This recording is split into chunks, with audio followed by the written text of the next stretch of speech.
Oh, there it is. There's the microphone. Welcome back to the Build Show. I'm your host, Ben Estrino, over here at the Empower Gaming Studio. Does my hair represent the burnout? The empowering one return. No, hold on. The empowering one returns. What's up, Chef? Welcome back to the Build Show.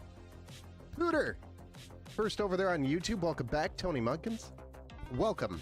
Tony, welcome back to the Build Show. Ant-Man, where you been? Like, I haven't heard this one before. Hey, Ben, where have you been, Ben? I get that a lot. I'll get to that. Hey, what's up, Mike Thompson? Welcome back to the Build Show. Ant-Man, welcome back. Pooter, no audio, I know. Isn't it? It's a beautiful thing. You don't stream for like 2 weeks. Has it really been 2 weeks? It's been pretty close to it. You don't stream for like 2 weeks and all of a sudden nothing works. Took me like an hour to get this stream started. No joke. I sat down at my computer to start this stream an hour ago. So here we are, finally. Nothing wanted to work. Everything wanted to update. And every time I updated one thing, something else would break, and then I'd have to go and fix it. I got clip art. Nice. Well, you can cherish that clip.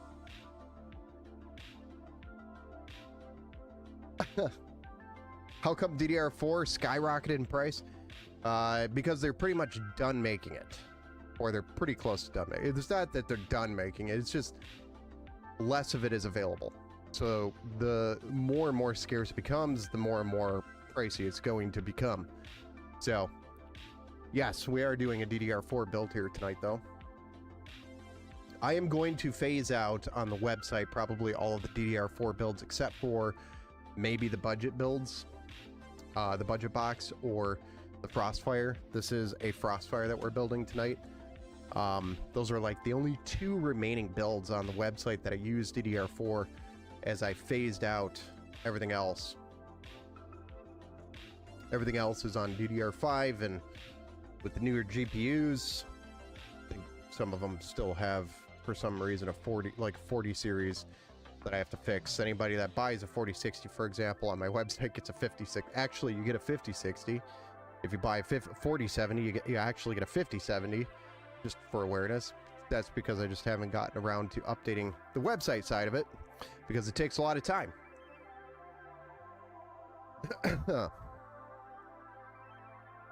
Did you hear Discord got hacked?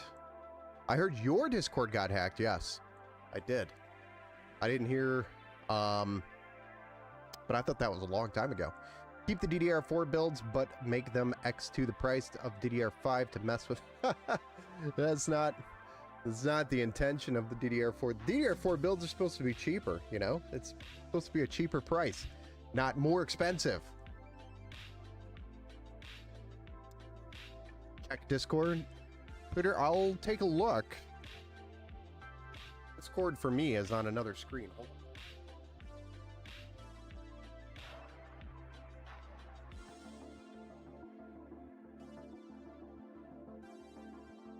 What am I looking for over here on Discord? Oh, you got a,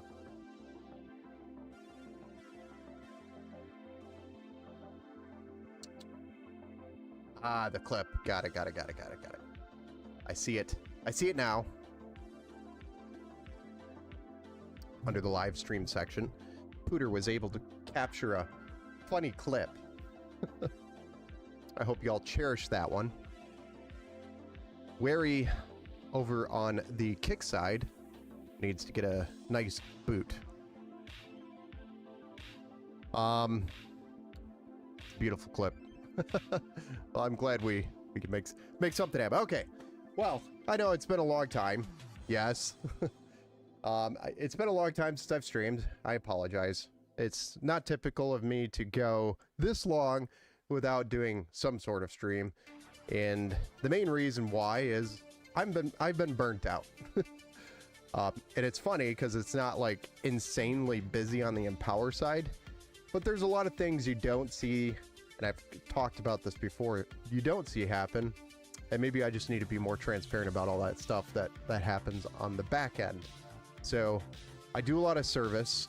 I service a lot of computers that come in and out of here for repairs, and I don't stream all of those. I don't record all of those. I don't make YouTube videos about those. So you don't get to see all of that work that happens in the background.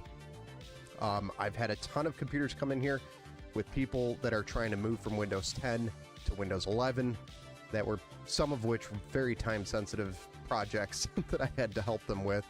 And it was a mixture of things like CSM's enabled, Secure Boot's not enabled, TPM isn't supported on the board or the platform. It's a lot of work going through all those machines and making them Windows 11 ready, so to speak. Some of which we had to reinstall Windows on because it was installed in a legacy method, or I attempted to convert it, and it wouldn't let me, or I ran into a problem, etc. There's methods, there's all sorts of different things you could try. In the long run, that was a massive undertaking with the volume that I had coming in here. Next, if you don't know already, I did pick up a contract position for a very large company for some consulting work, because it was really slow through the summer here at Empower. I had no choice but to go pick up a contract position. So it's a 6-month contract that I'm currently working through, and from 8 a.m. to about 6 p.m. I'm basically booked Monday through Friday. So there goes 40 hours of my week, all of a sudden gone, on top of everything else that I typically do. So that is the main reason, is I have a full-time job on top of a full-time job.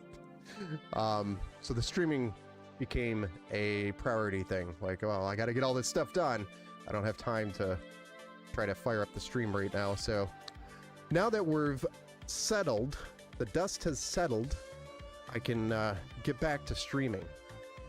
This build was actually ordered a while ago, and unfortunately couldn't get the graphics card for the price that it was supposed to be.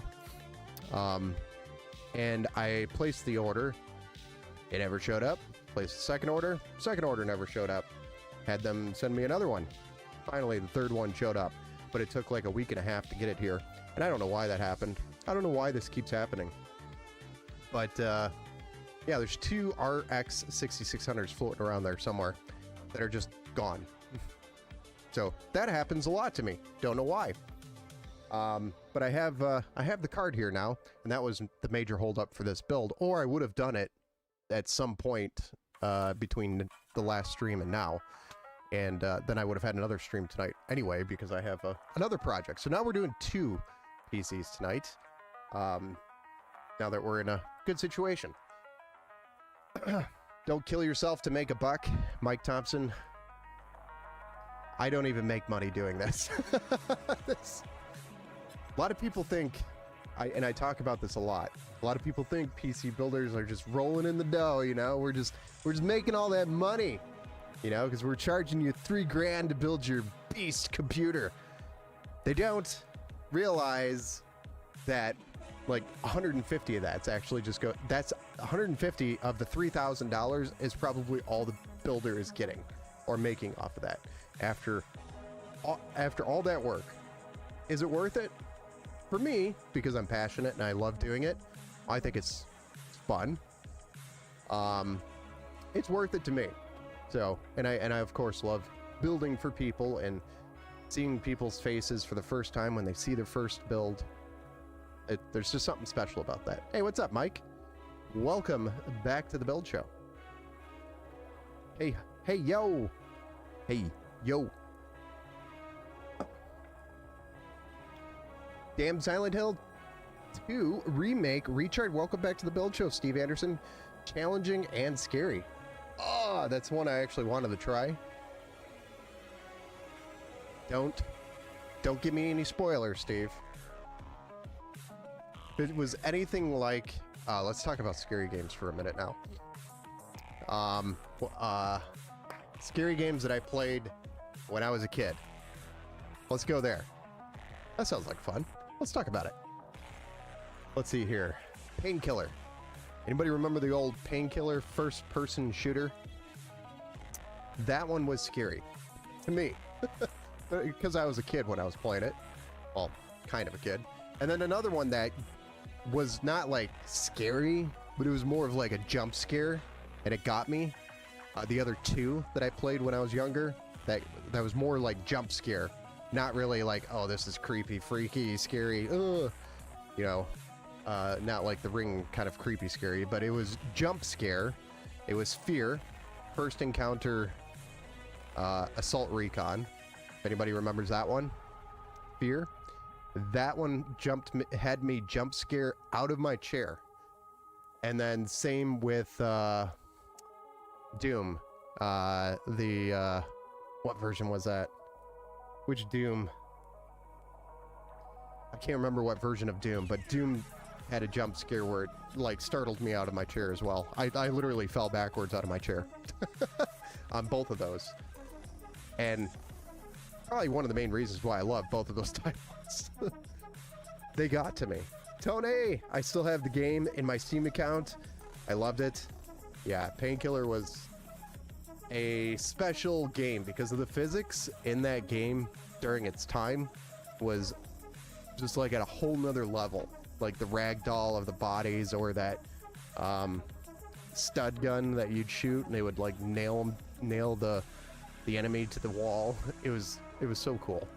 Fear was awesome. Yeah, Fear was also another really good one that was that had excellent AI, I guess you can say.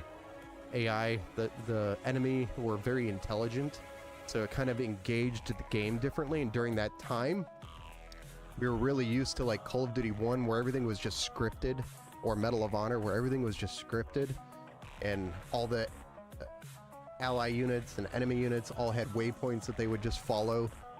So Fear was like a new introduction of, man, these enemies are actually smart, trying to flank me and kind of working together as a team, which was really like a whole nother level. It was crazy. Porgaslar, welcome back to the Build Show.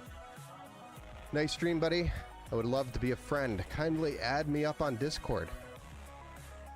Dave Fish. Feel free to join the Discord if you're a real account over there on the Kick. But yeah, Fear was awesome. Doom was awesome. Painkiller was awesome. Man, those are all cool games. Do you like Half-Life? Yes, I loved Half-Life as well. I don't know why I didn't talk about that one. That was another good one. So those games. What's Max doing right now? He's right down here below me. I wish I could just give you a cam, but you know, all messed down here. I don't really want to share that. Mike, I've been playing Battlefield. That's one. So all my buddies have been asking me, "Hey Ben, when you gonna play Battlefield 6?" And I just haven't had time. But it's definitely one that I do want to jump on and play. Happy Tuesday! This is Mason. We talked yesterday. Oh, awesome! Welcome to the Build Show, Mason. Half-Life 2 is my favorite game of all time. Yeah, it's definitely up there on the list. I need to replay it. Haven't played it in a long time. Very fun game. But yeah, Battlefield 6 is looks pretty cool. Everybody's got really good positive vibes about it, so maybe I'll get into it. I don't know. We'll see. I just have to have, you know, a night where I'm not building, fixing a computer, or trying to sleep. One of those three has to be, or all three of those things cannot be happening in order for me to download and install Battlefield 6. Maybe I'll install it during the week. You know, just get it ready. I'm also kind of scared my computer's not going to be... I don't even know if I have secure boot on my own computer. I didn't even think of that. So I watched Tulsa King. I started season 1, and I think I was like in the middle of season 2 somewhere.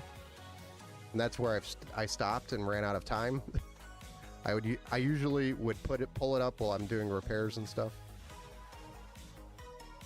but haven't been able to do that lately.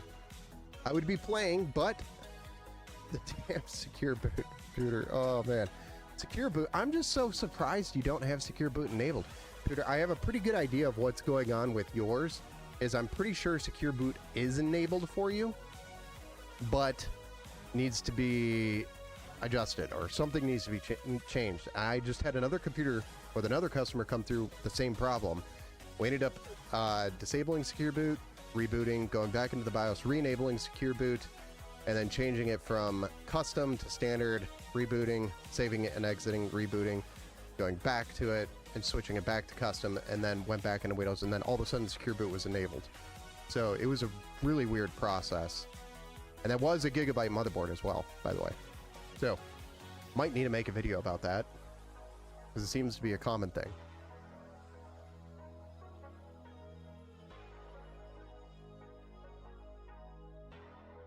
Secure boot should be enabled. Only reason to disable it is if you are switching to Linux or using a legacy version of Windows that doesn't require secure boot.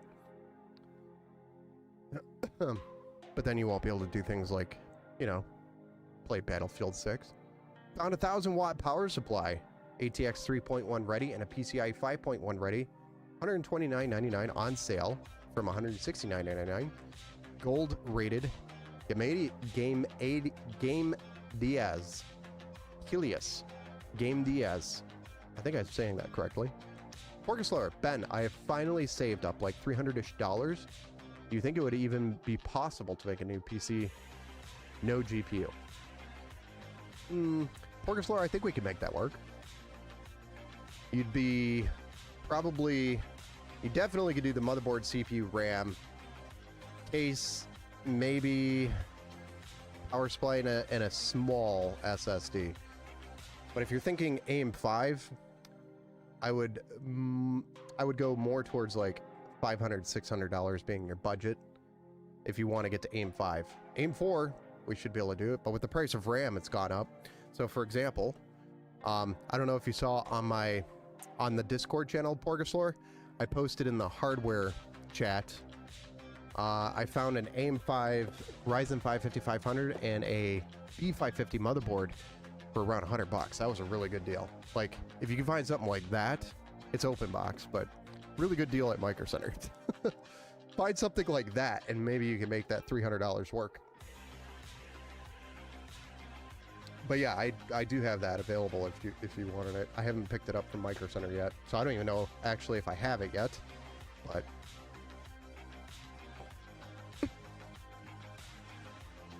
have a weird feeling that Dave Fish is a little fishy. Some giant idiot. But thank you for the link over there.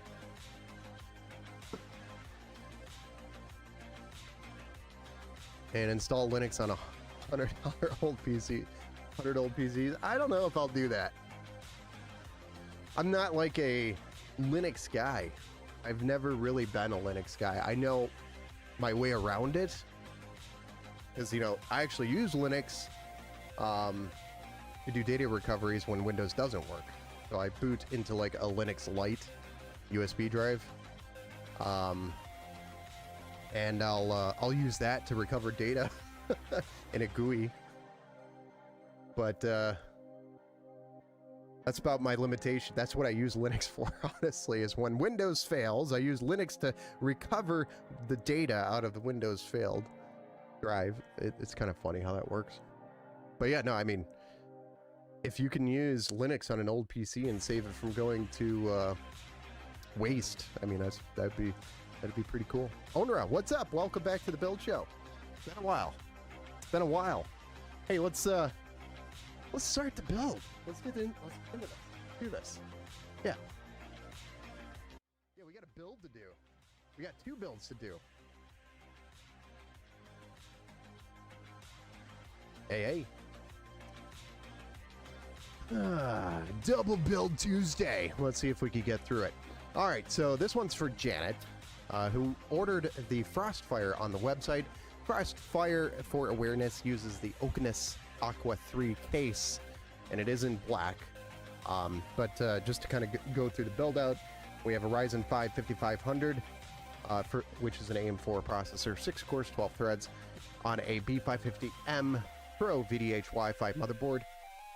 So this has the Wi-Fi, Bluetooth, has USB-C. The case has front panel USB-C, so this board is important that it has USB-C. I don't like situations where a case has USB-C and a motherboard doesn't support it, front panel.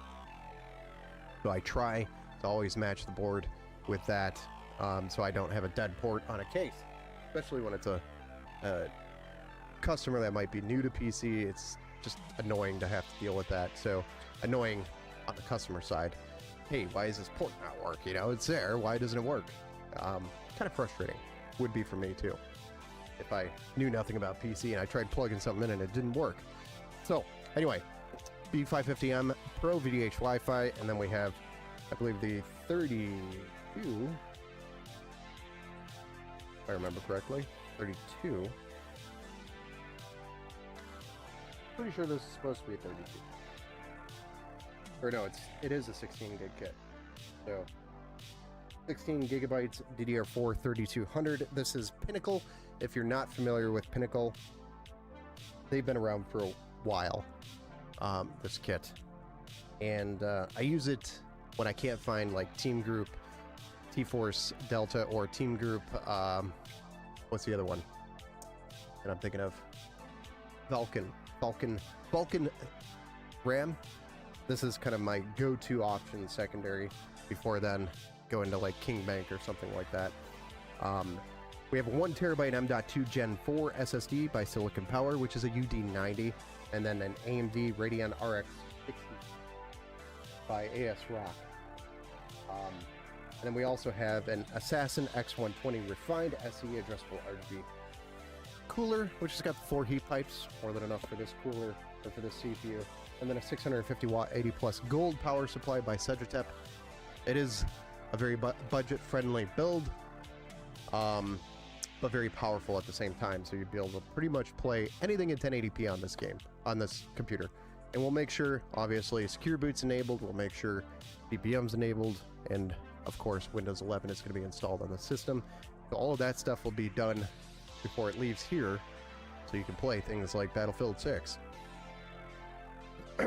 I really love how the Montech 95 King 95 case looks, but I don't think it would be in my budget.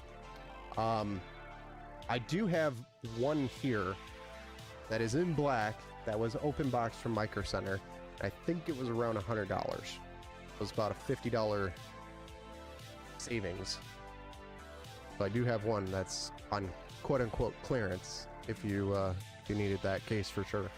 Hey, what's up, Jesse? Welcome back to the Build Show. What's up, peeps? Yeah, today is the day Windows 10 gets any more security updates. Yeah, I know, it's the last day.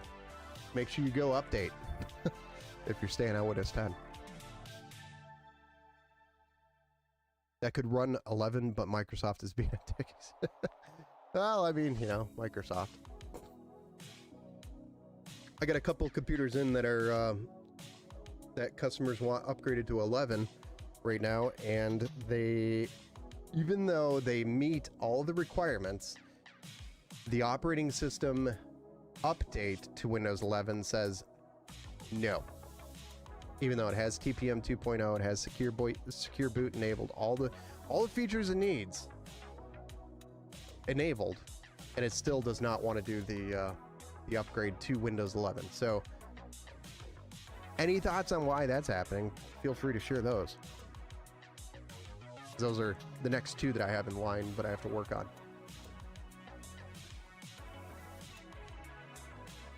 I have a Ryzen 5 1600 and an A320 on an A320 that does support Windows 11 over here. The PC that came in. That is one of the reasons I'm really interested in a new PC. Oh, because of the keep an eye on Java as well. Yeah, that's a good place to keep an eye out for. You can get good deals if you act fast. They also have a Discord page, and all the new items post on one stream, and the price drops post on another. Nice. Yeah, Jawa's, I've not personally purchased anything from Jawa, I've seen some other builders sell on Jawa. Elijah, for example, he's one I've seen on Jawa. I've looked into actually selling on Jawa myself, and they have some very expensive fees. So that means my build price would have to go up if I wanted to keep the same margin. And my margin is already pretty small, so it just doesn't make any sense to sell on the platform because it's stupid expensive. They want like 6%, and for me, that's a lot.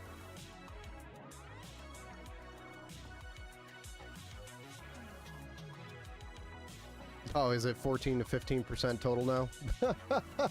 Yeah. No, thank you.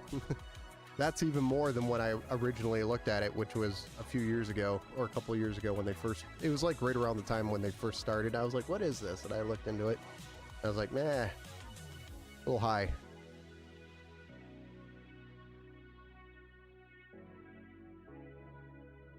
I got a little bit more greedy, I guess. I don't know.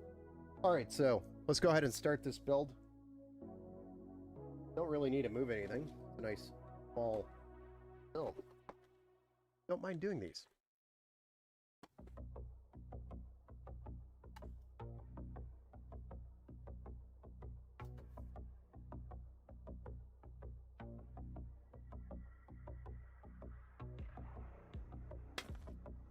$13 for the sale and 1.5 insurance. Yeah.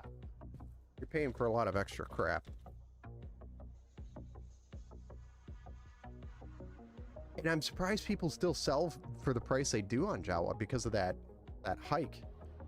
Or that total, you know? It's like, I see people selling on there all the time, and it's like, how do you make money? You can't be making money.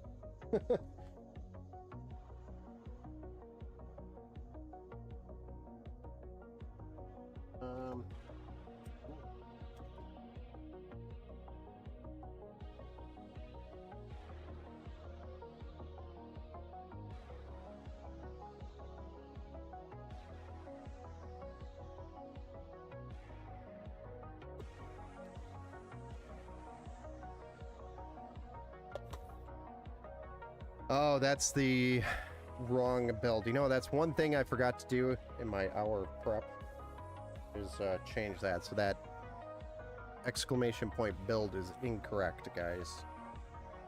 It is a lie. Sorry about that, Porkerslower. I will do better next time.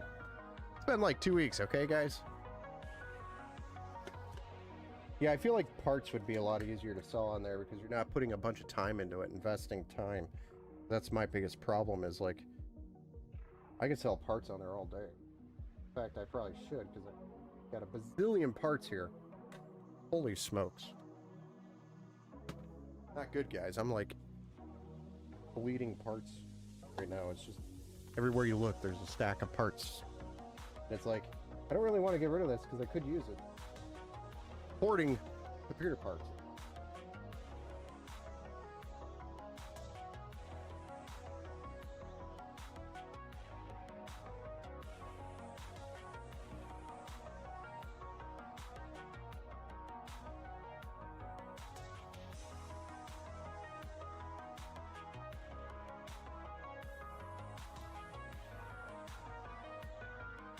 It's not a problem if I realize it's a problem, right?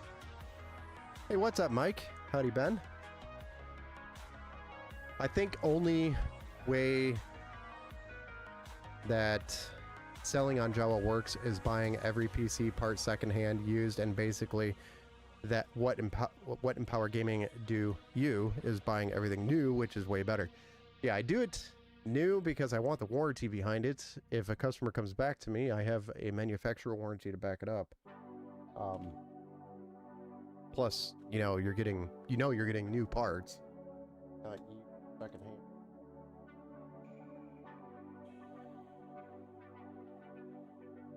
Why I do it that way. Yeah, I look at some of those Jawa builds out there and I'm like, man, how are they making money? They're not. Have you sold, Chef, have you sold on Bella? Out of curiosity?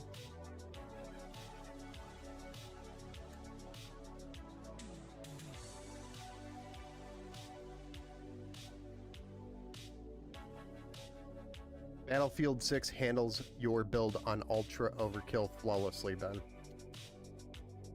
Nice. I kind of, I expect it, but you never know.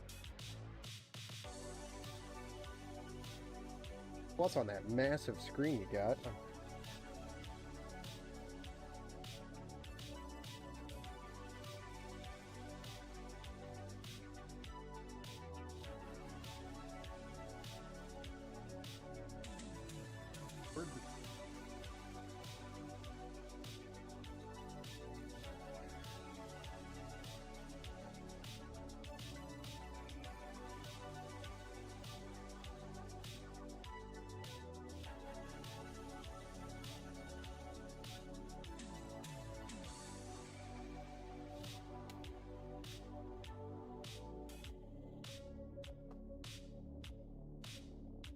Battlefield 6 runs like a dream on mine. Nice. Motion sickness. Oh. I built a computer this week. I have about $930 into it. Of course, $430 is the graphics card. Of course. RTX 5060 Ti. Nice. Is it the... I'm assuming 430 would be the 16 gig. No, what was...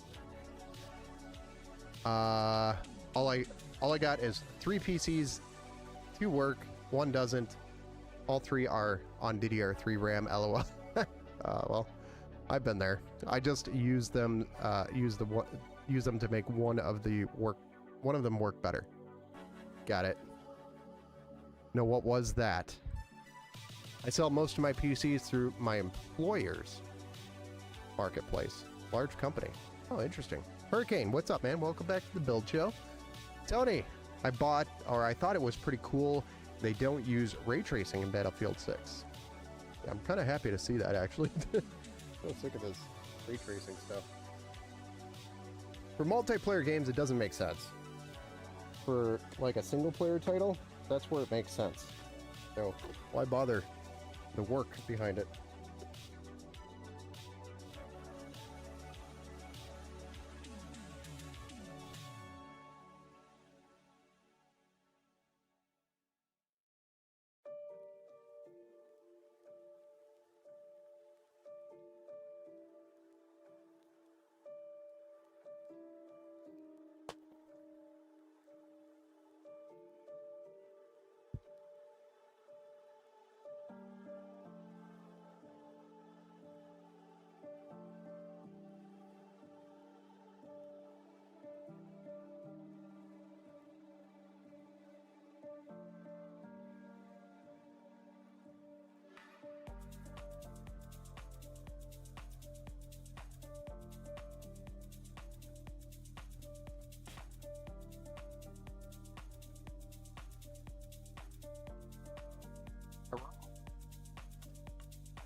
I gotta get more of these jams into the stream. I like this jam quite a bit.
Look at how big that is.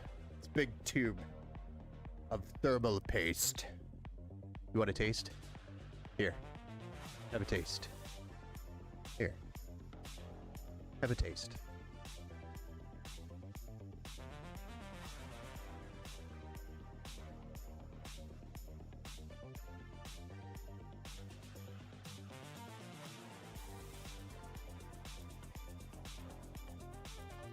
I'm joking, we don't taste thermal paste.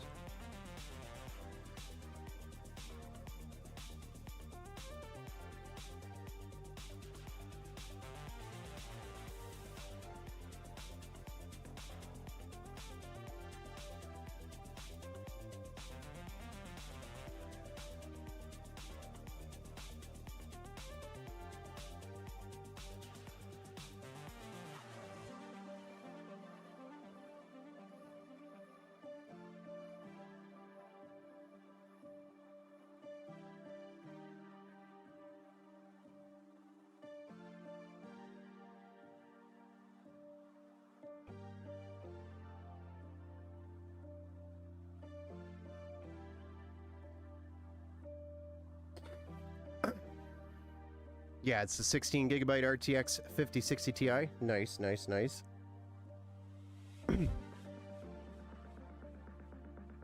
After the BL4 mess, yeah. Came along at a pretty good time.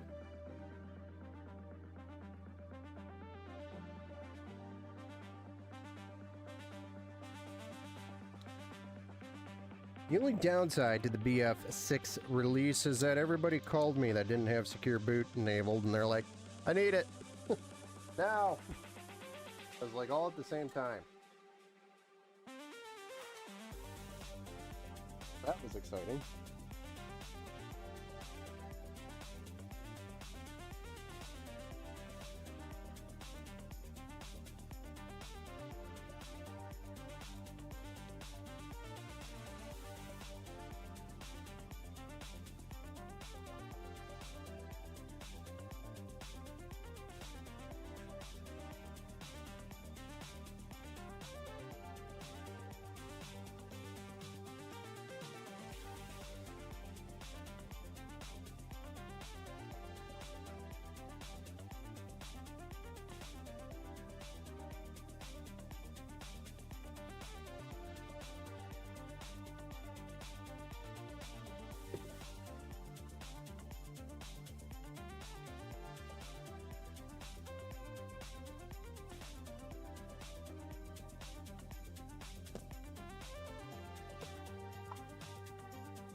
Tasty paste, yum. What's the other site for PC sales? I don't know any other site other than like Facebook Marketplace or eBay or Amazon or Best Buy. But you need an EIN for those bigger ones, which is going to require an LLC. So you're officially established as a business and reporting your taxes.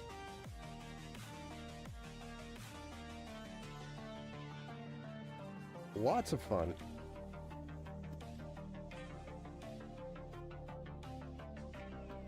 You mentioned one? There's not really another one that I know of.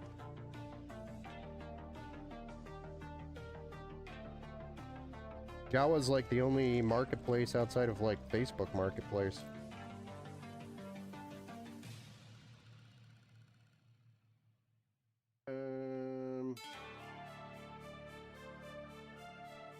Yes.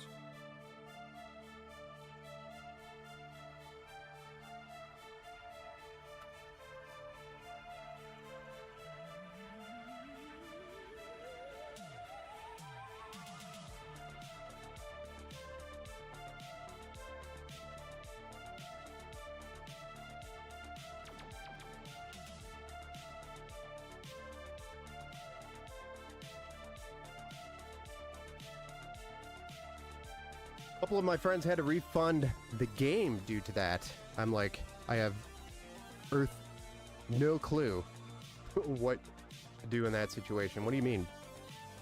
I'm assuming like secure boot's not enabled. If they don't have secure boot enabled, have them call me. I'll fix it.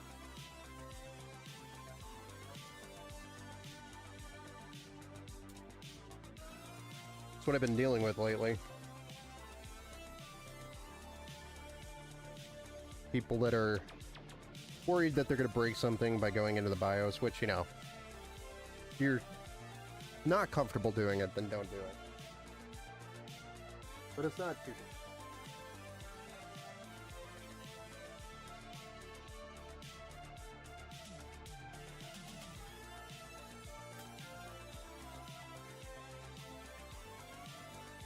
nice. Hey. Hey. What you got? Behave.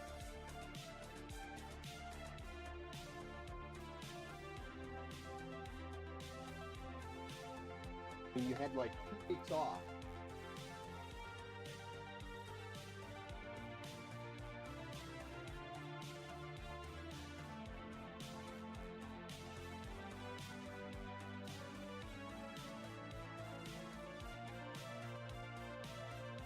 I don't do Facebook at all. List a PC for reasonable amount and get 50 offers for 1/10 of the listed amount or less.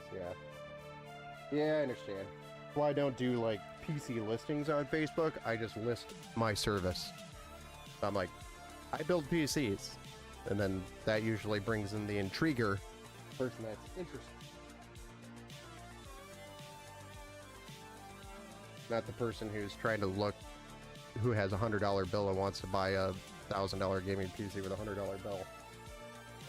Because there's a lot of those. A lot of kids on Facebook too. That's usually what you get.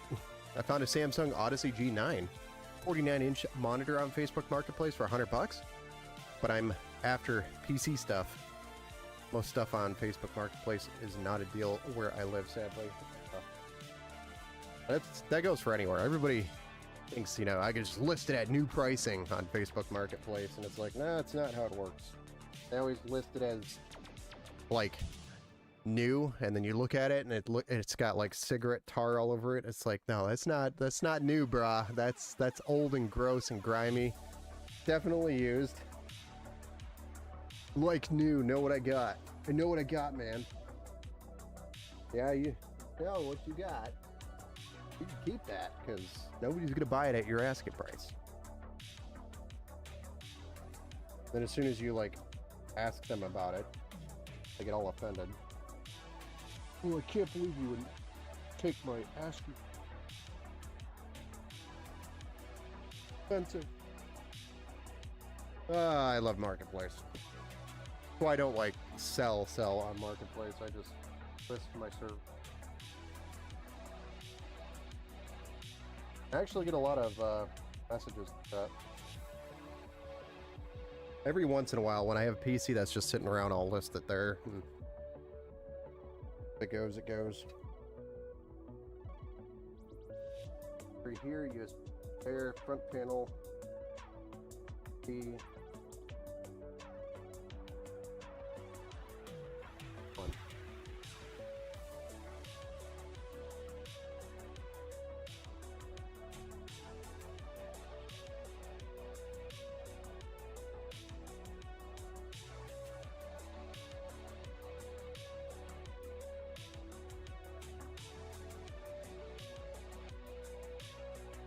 I mean, that's not a bad price.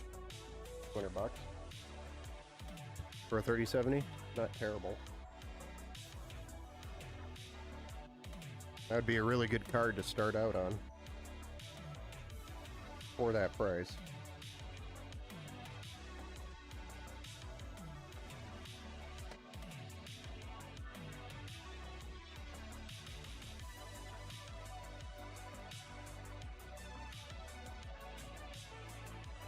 But there's, of course, better deals out there you could find.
Ta-da! Yay! All of that's done. Next up, power supply.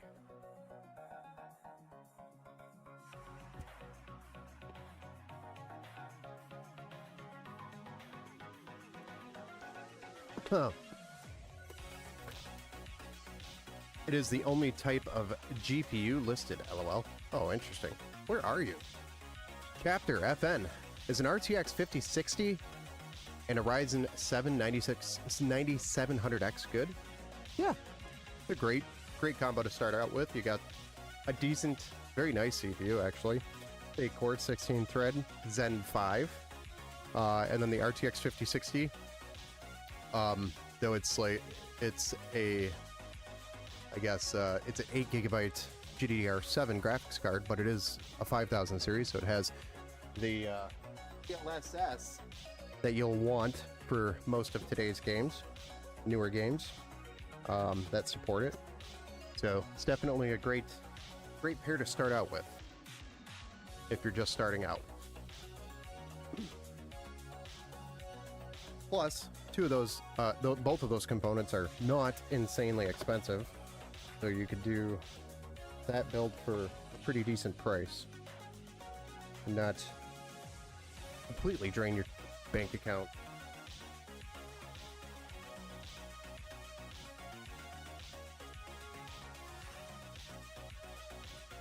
You know what I mean?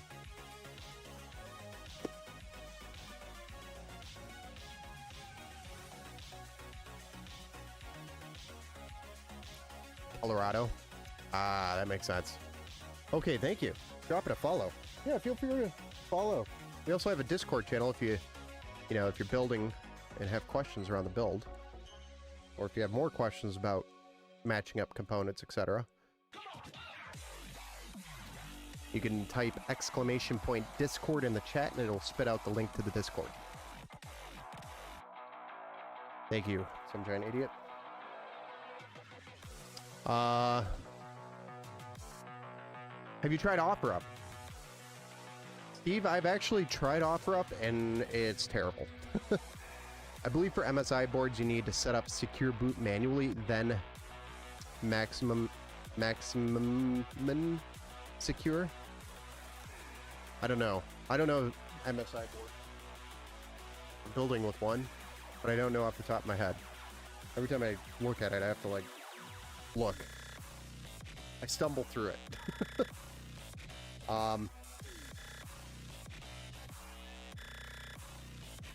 I should have. Wasn't thinking. Was busy with working mornings the last 2 weeks. Gotcha.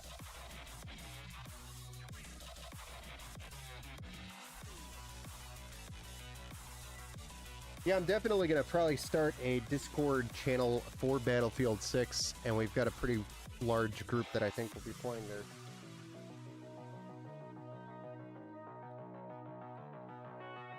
I will eventually get it and play it.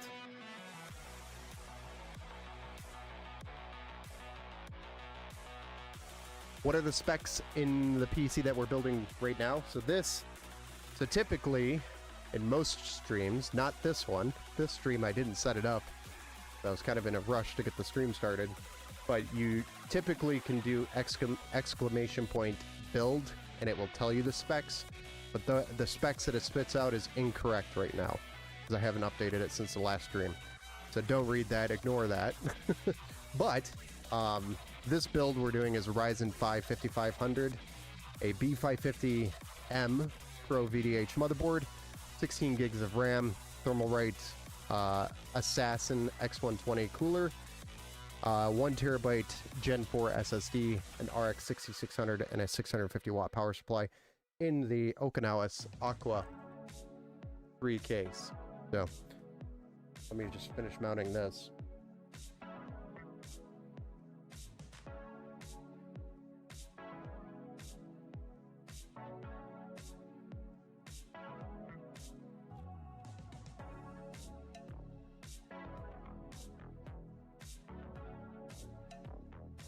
Then run the cables, 24-pin and the 8-pin EPS.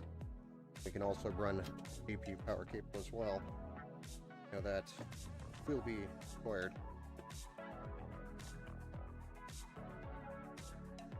This is a non-modular power supply, so all the cables are plugged into it already, which is fine. Most builds I actually plug in all the cables so the cables don't get lost by customers. That seems to happen a lot. People will take the modular power supply cables that I give them outside of the build and throw them away. I don't know why they do that. Then when they need a new power cable for an upgrade, they don't have that power cable. And then we're stuck buying a new power supply to get the cables. So, a lot of times I'll plug in all the power supply cables for customer builds, just so they stay in the build. So anyway.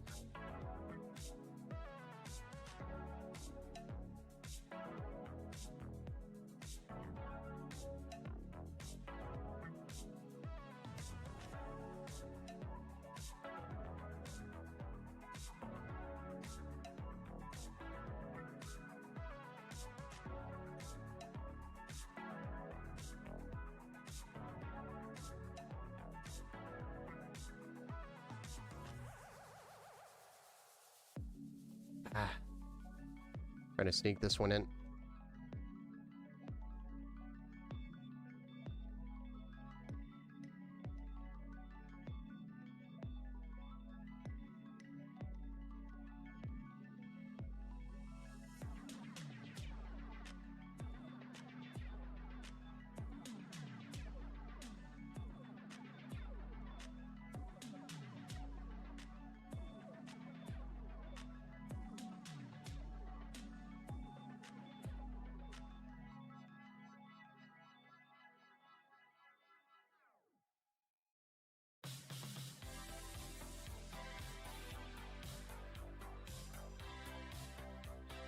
So just a quick tip. You don't want to deal with what I was doing there. Install the power supplies first, and then plug this in before you secure your motherboard. And you don't deal with what I just dealt with.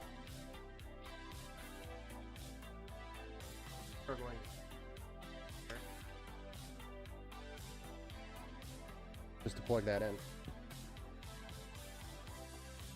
Perfect. This.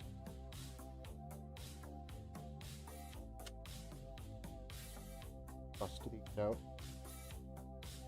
Oh.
Yeah.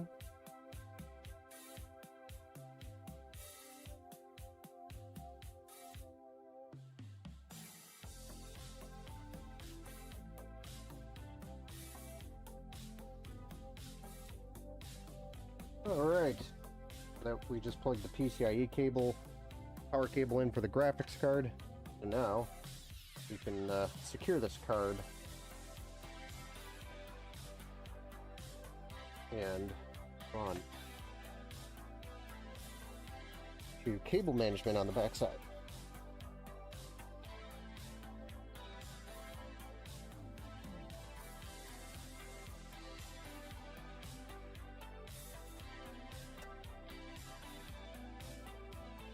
Which in this build is very simple cable management. As you can see, you got one main route here that we're going to tie to.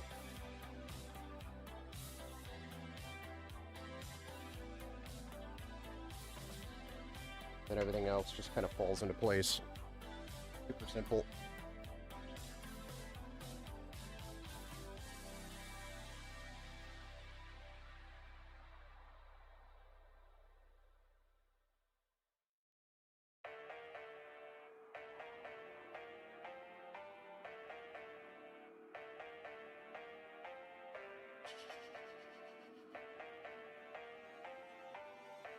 Actually, I meant to tie that up there.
Maybe in the future, when I'm really sure I want to get a new PC, you could make a channel called Impossible Budget Build Challenge. And it would most likely be the PC I would get. The requirements would be a $300 budget. $300 budgets is just really hard to do. Especially if you want like newer platform. I treat myself continuously. Good thing to do, Mike. Good thing to do. Ben, what do you think about those Mariners? Up 2-0. Well, I don't like the Mariners because they beat my Tigers. Little salty about it. Although it was Tigers' fault for not winning, obviously. Mariners gave the Tigers every possible opportunity. 15 innings worth.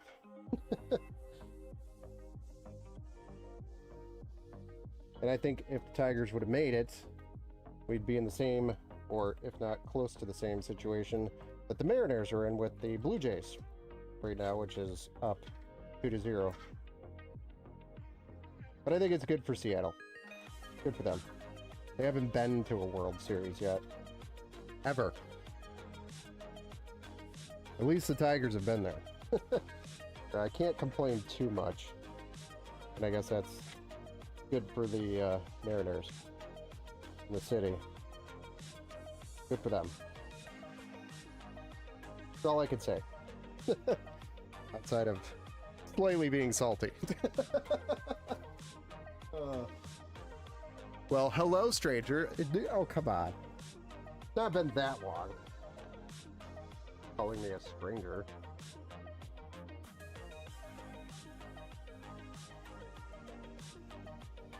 I'm glad you're here, Roy, because the next build we're going to do, you're going to love. And I know you're going to love it. Not a build, it's a transition.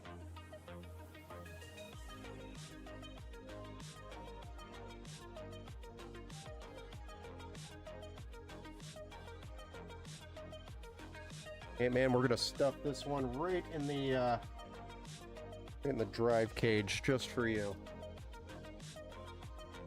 I get a tie for it.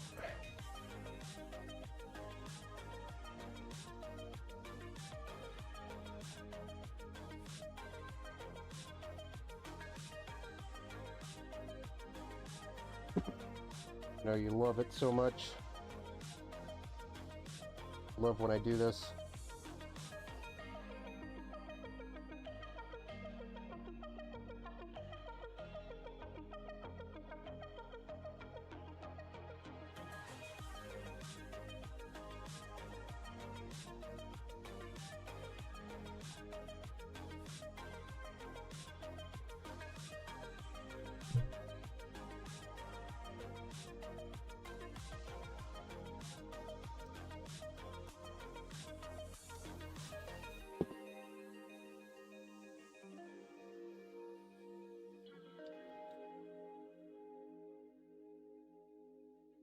Some basic cable management, nothing too fancy or crazy there. Basic stuff.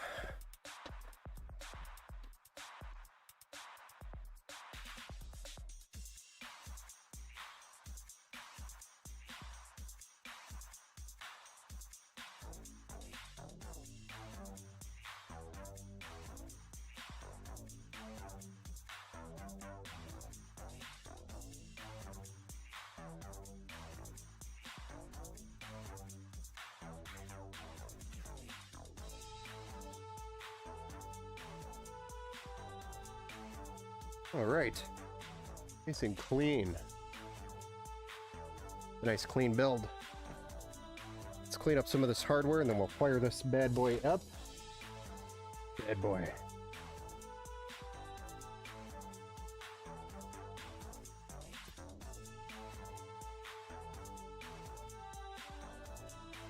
We'll move on to the next build.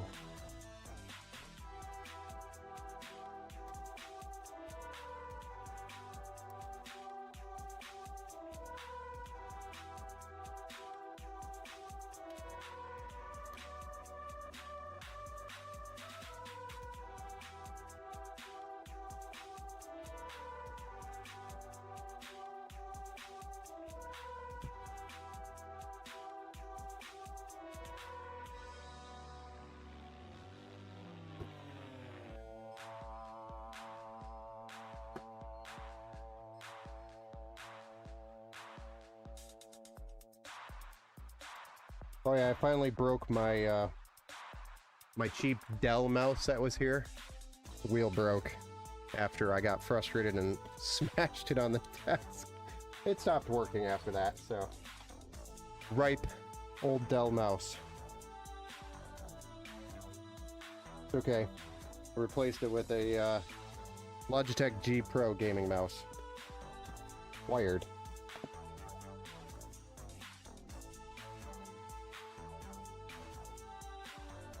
Had it sitting around, not in use.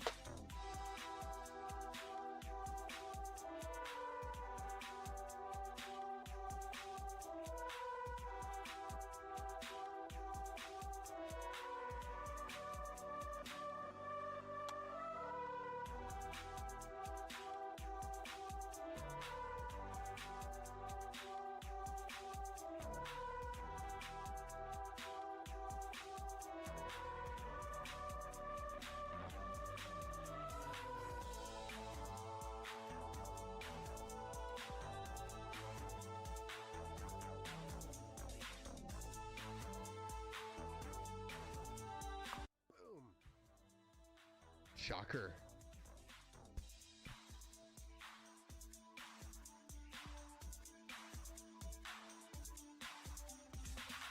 Wait, what are you asking? Is it done? Yes, it's done. It is built.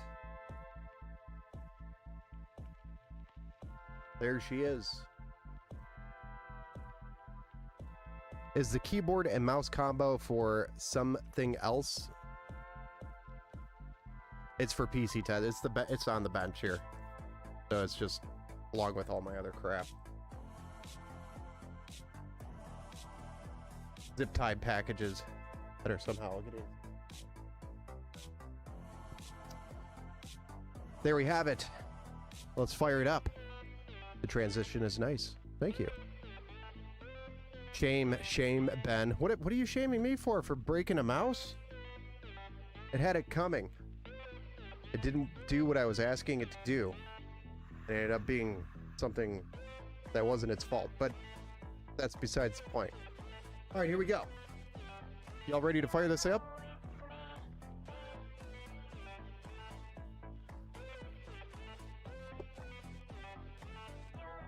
You look like you're ready.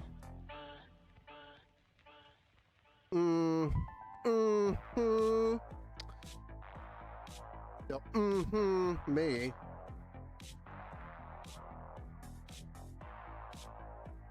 Yeah, you should buy yourself a Christmas gift, Steve. What I do. All right, here we go. A 3, a 2, a 1.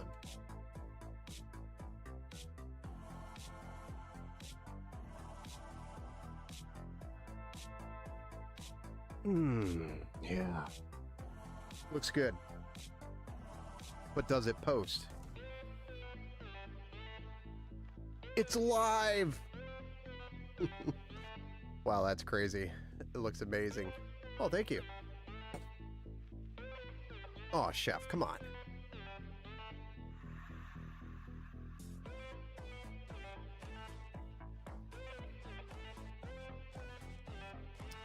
Tony!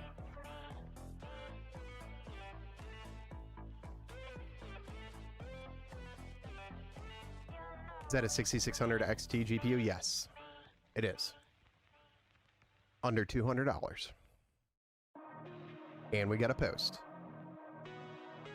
Boom. So there's a post. It's booted. All the fans are spinning. It's all good signs.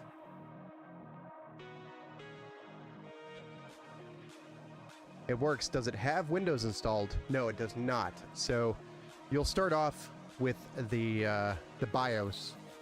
So right now it's booted and posted. We'll call it post, which is power on self-test. And that boots to the BIOS first. And then you have to put on a USB stick, Windows 11 setup, which you can go to the Windows 11 setup website and download their creator tool, plug a USB drive in, and create the bootable Windows setup drive. You plug that into the back, and then you restart the computer, it'll boot to the setup drive, and then it'll go through the setup process for Windows 11. That's how you get Windows 11 installed on the PC.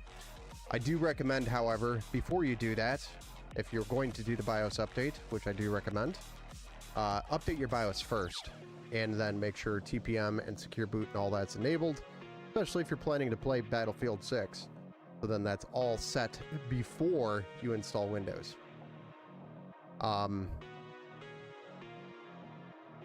Just part of my process that I usually do before I install Windows.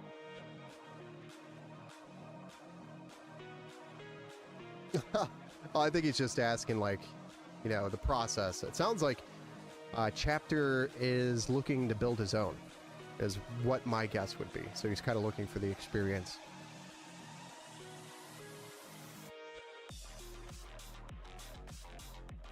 I got a vanilla 6600, same ASRock Challenger model for $140 bucks.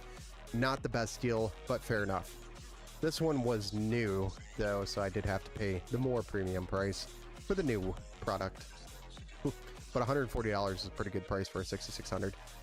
Yeah, the ASRock Challenger's great card. It's a fat card, actually, wide.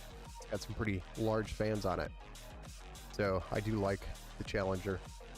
With the extended heatsink, with nothing covering the backside, makes it so that some good airflow can run through those fins. I do like it.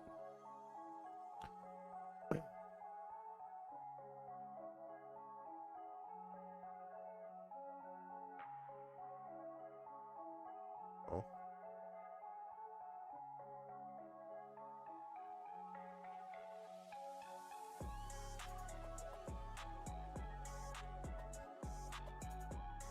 Alrighty.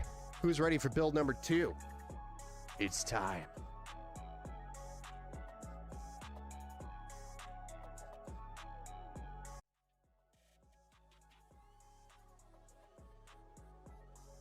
Because it's Double Build Tuesday.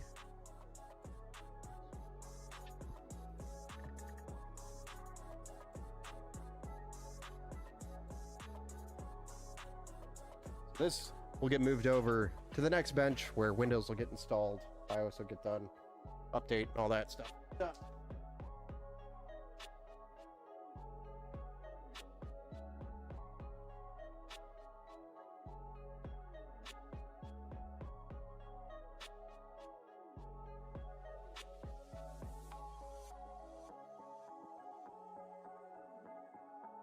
Next up,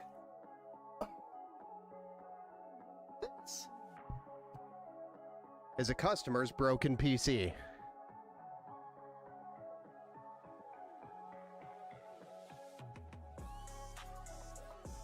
Yeah, it's a build, but it's not a build, but it's a build.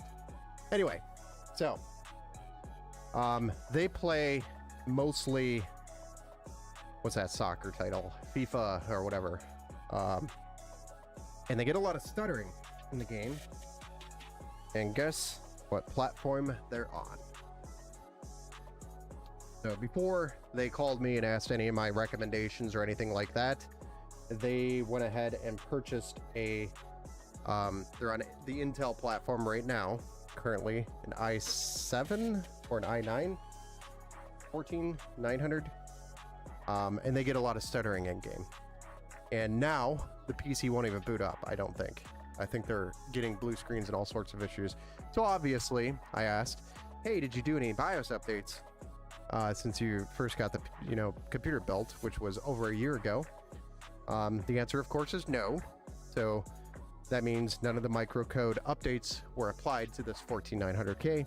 And now he's in a situation where he needed to replace the CPU, and instead of doing that, he just decided he was just going to move over to the AMD platform.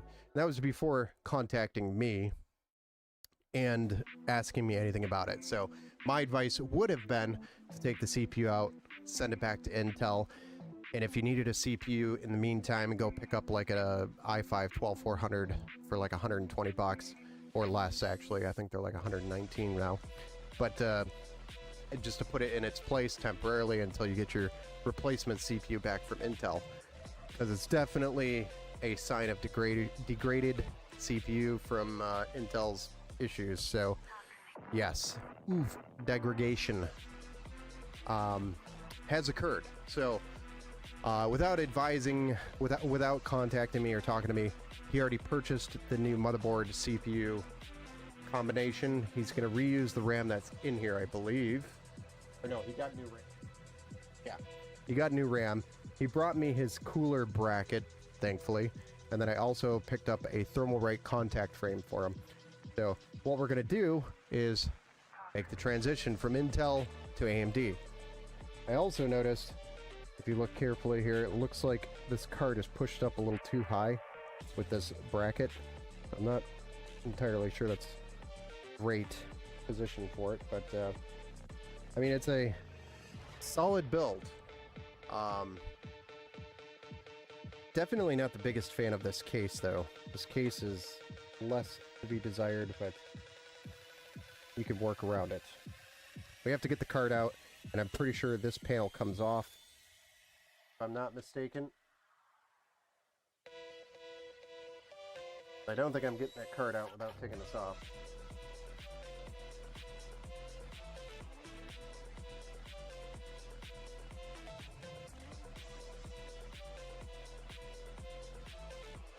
Pretty sure this comes off. Oh.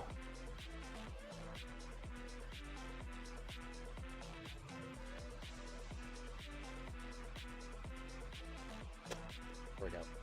Yeah, you take that thumb screw off and it just slides out. Kind of a weird design, but you know, it's a fractal thing. So there, now we have a full access to get the case, the card out.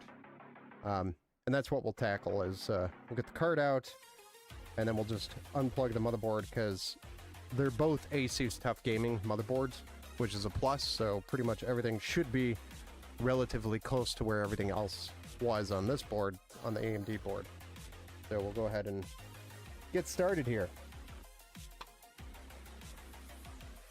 I like to sing. Also a little dusty. I might give it a little blow when we take it out.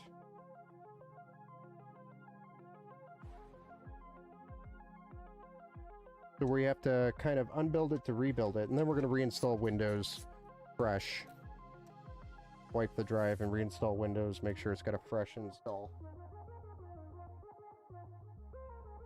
Just to make sure. Yeah, there's a little bit of dust in here, so I might give this a quick blow real quick.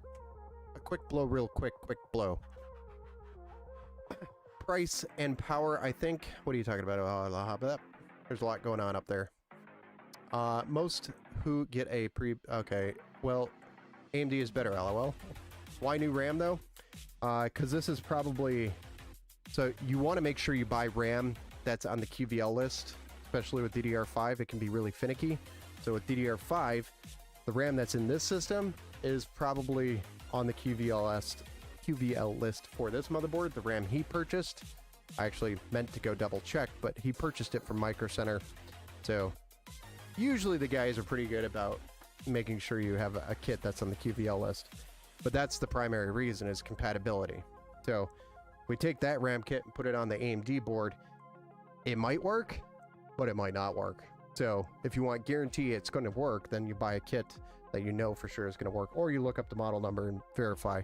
But that was, I think, beyond his knowledge. So he was kind of just, okay, let me just switch to AMD, and this is what I got to get. Ben, Gamers Nexus approved this case, so you have to approve it too. I don't approve everything that Gamers Nexus approves. I just think it's interesting. Why put that panel there? It like takes the glass and makes it smaller. It's weird. It's just weird. That's all. I'm not saying it's a bad case. I'm just saying it's a weird case. I do like the front panel, however, which is a nice wood front panel. The wood grained mesh. Kind of a nice touch. Give it a blow. Yeah, thanks, Steve. Thanks for pointing that out. Steve is... Jeez. I mean, he's got the hair for it, so I'll give him that.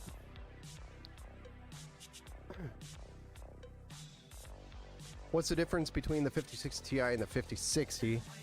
Well, it depends on which 5060 Ti you're talking about, because Chapter, there's two versions of a 5060 Ti.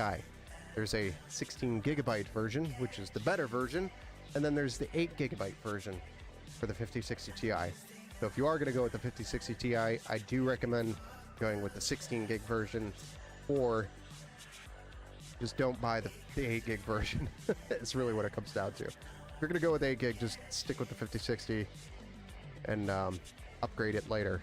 Save the money and then upgrade later to a better card like a 5070 at that point later on, or you know, the next generation, bump it up.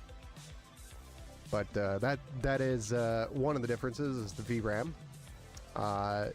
8 gig on the 5060 versus the 5060 Ti 16 gig version, there's double the VRAM. And then of course clock speeds and compute units and a couple other differences, but 5060 Ti is much better than the 5060. There's actually a pretty decent performance gain on the 16 gigabyte version. Okay, let's give this a quick blow outside because it's dusty AF. Not really that dusty. I'm being overly dramatic about it, but it is pretty dusty, and I want to clean this up before I put new components in here.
A little bit better. Quick blow. It's nice. Okay, so now that we've got the card out, I'll probably blow that before it goes back in.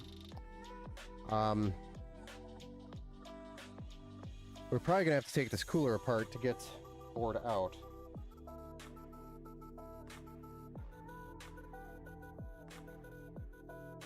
We could do it.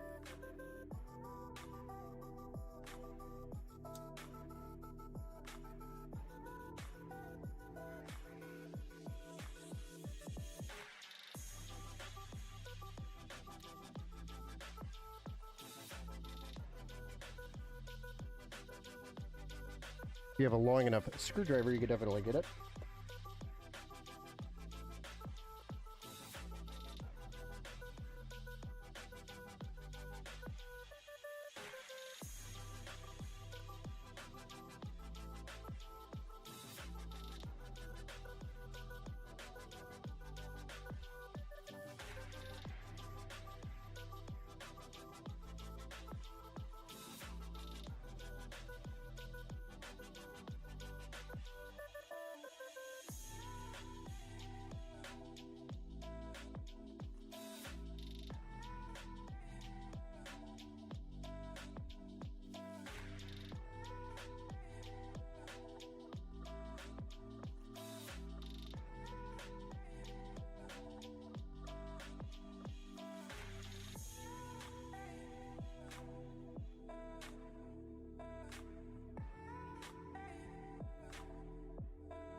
There we go.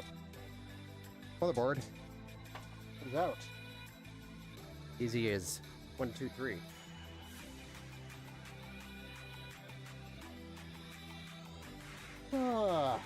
Now we gotta finish taking this thing apart.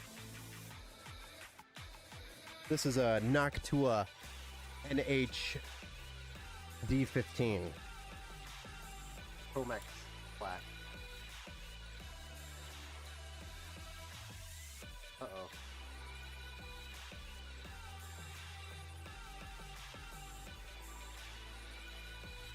But he was using the slowed out cables. Slow cables. Quiet cables.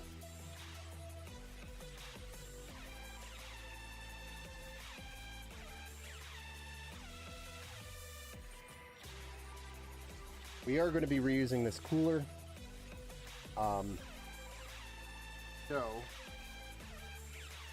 do want to be careful, obviously, taking it apart and saving the hardware, because I can't remember what is used and what isn't used on the AMD side.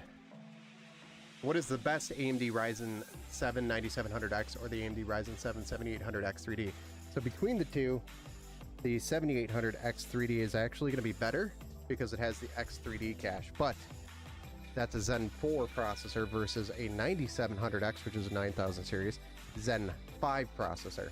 But the X3D with the 3D V cache from the 7800X 3D is still going to be better, performance-wise.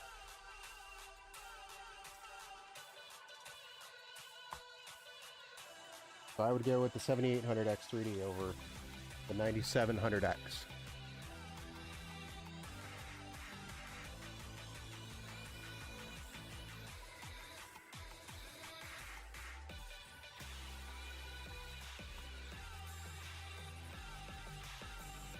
I'm building now.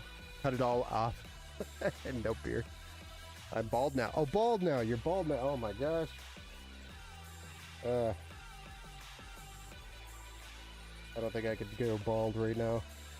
It's almost winter time here in Michigan.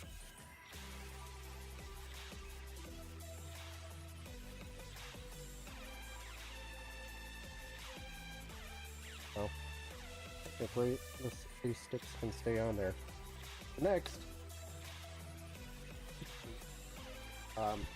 we want to retrieve any SSDs that are installed here. Gotta go diving into these to make sure there are no hidden SSDs, which I think the only one that's in here is here on this slot here at the top. We'll remove that. The RAM is going to stay, the CPU is going to stay. I'll wipe that down real quick. We can clean that up. We're going to put some fresh paste down on it.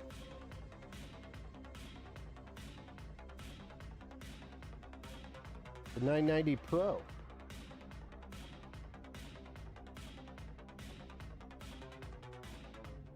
Two terabyte, I believe. Yeah, 2 terabyte. Need that. Put this back on.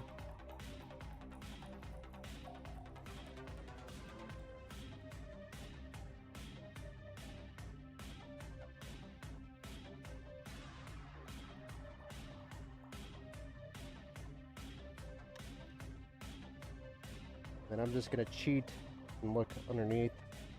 I don't see any in there. No, I don't see any in there. So both those slots are empty. Go ahead and wipe this down. Get it ready. I think he's just gonna send the CPU back and then list it for sale. The motherboard, the CPU, and the RAM.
Yep.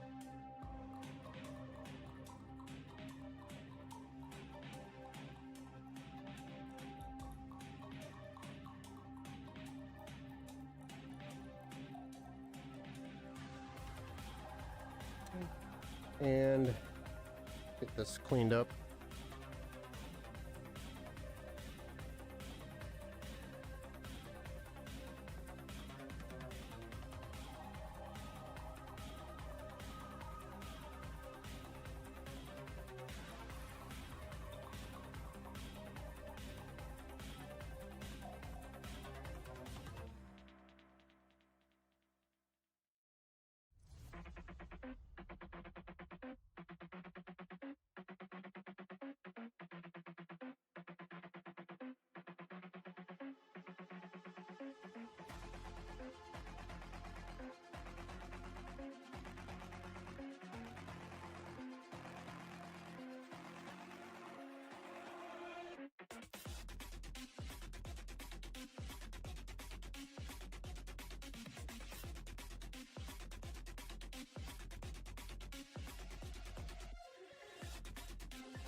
You know, nice and shiny and clean.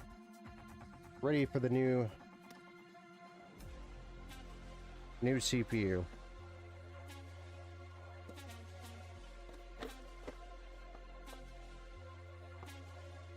I'm hoping our AIM-4 or AIM-5 hardware is in here. Here's our AMD parts and also our AIM-4 brackets. What we'll need to make that work.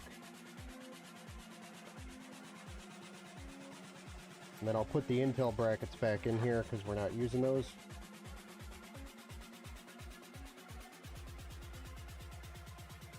I think these go in here too.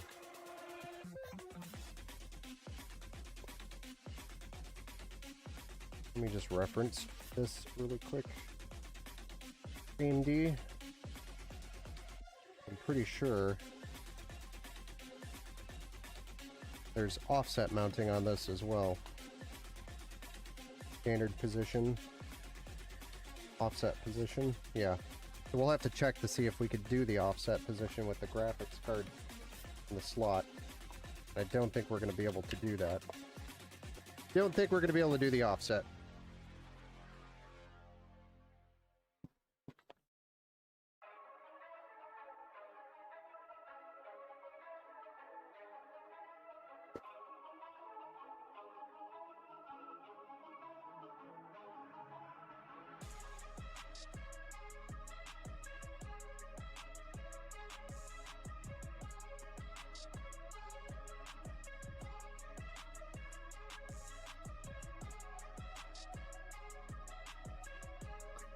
The ROG Strix board, not the Asus TUF.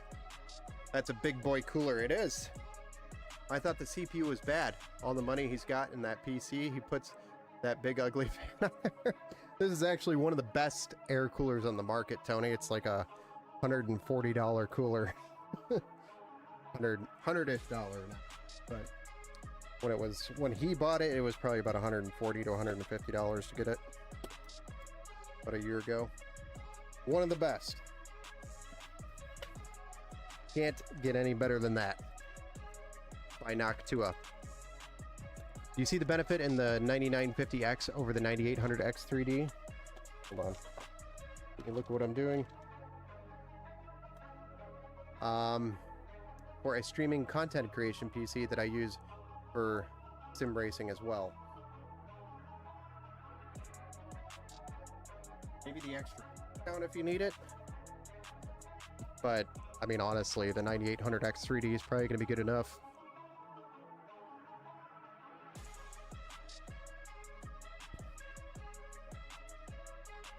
I guess, yeah, it would just come down if if you need the extra cork out, honestly.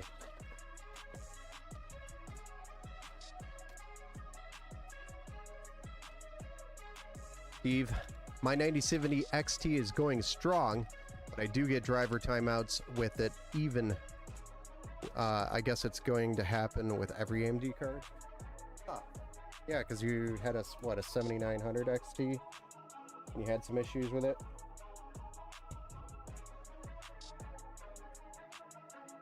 Starting to wonder if it's a CPU related problem. Yeah, we're definitely not doing the offset on this board because of these high rising heat sinks. Come on.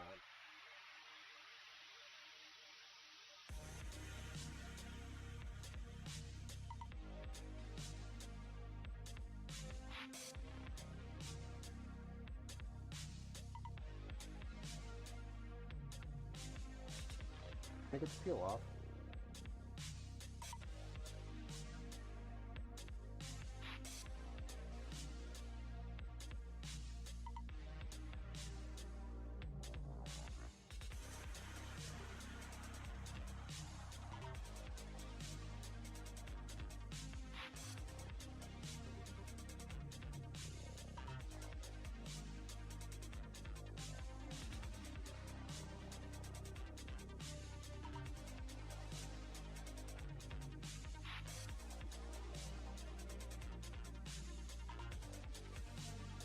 If I remember correctly,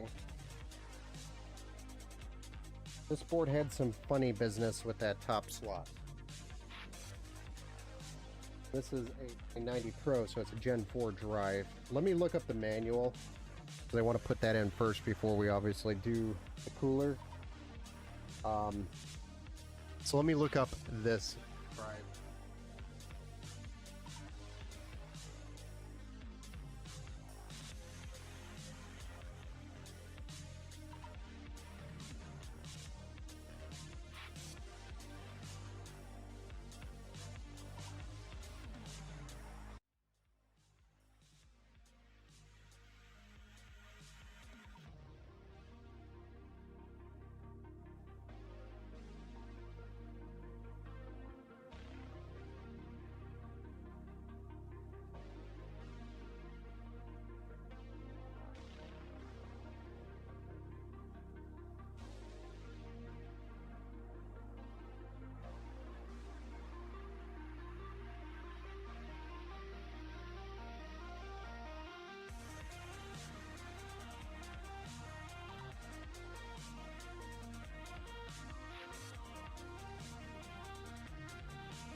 So, as you saw, just like Chef said, looks like maybe he's built on this before.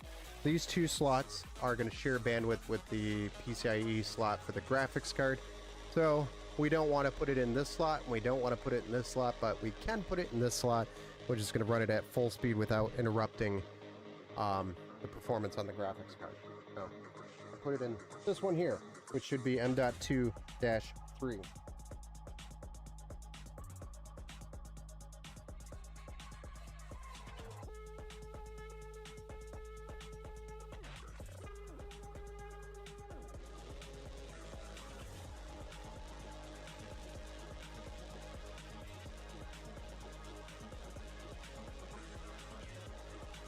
Trying to see that it's saying that it's M.2-3, but it doesn't anywhere on the board.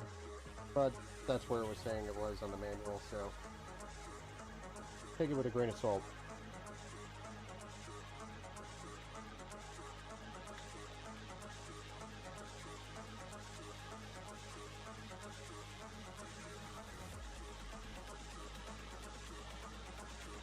That is part of the reason why I wanted to take care of this before.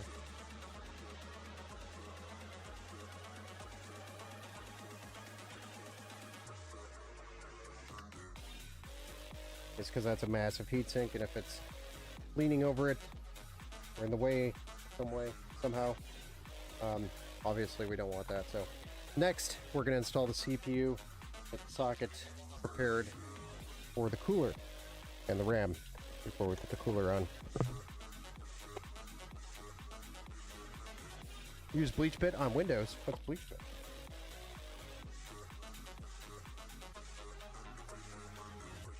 I think we're saving these.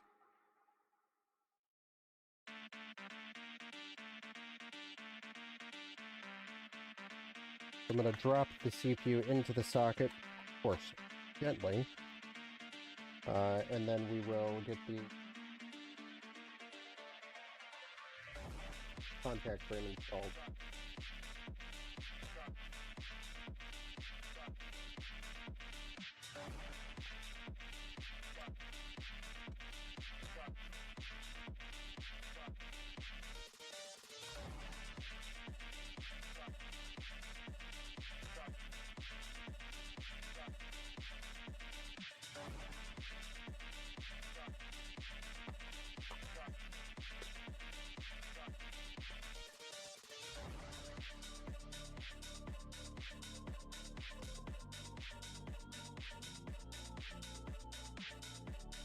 Which is this guy here. Thermalrite AM5 contact frame.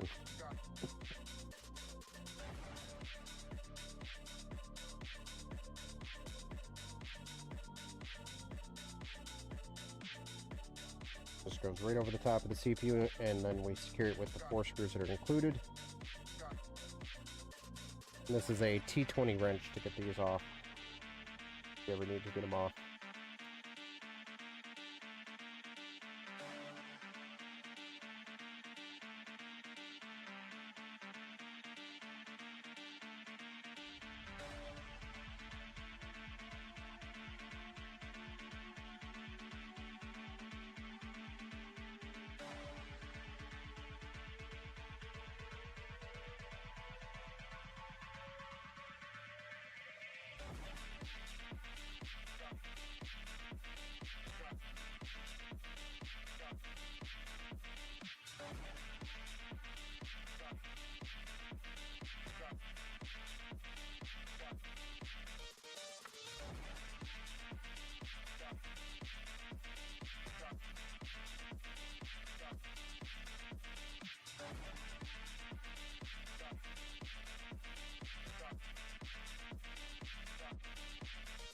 Alright, and next we'll get the brackets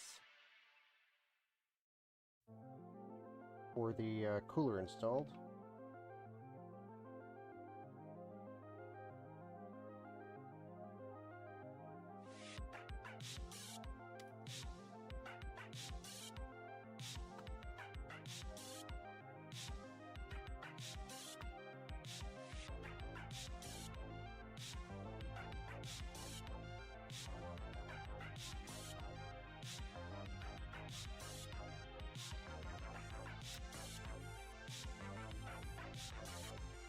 Think of it as CCleaner, only open source. Oh.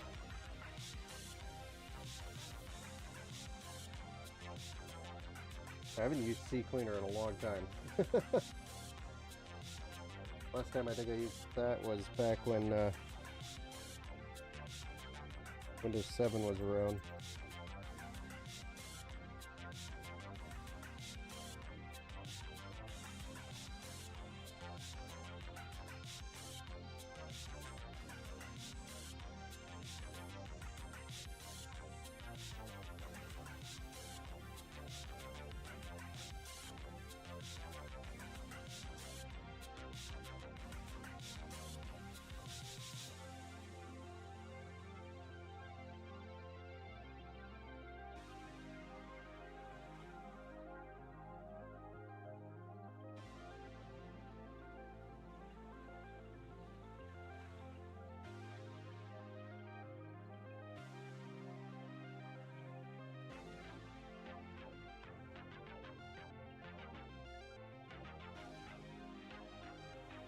There we are. It's good to go. Now we go ahead and get the RAM, which is the Trident Z5 Neo RGB AMD Expo certified kit, which is 6000 megahertz CL30, 32 gigs by 2, so it's 64 gigs.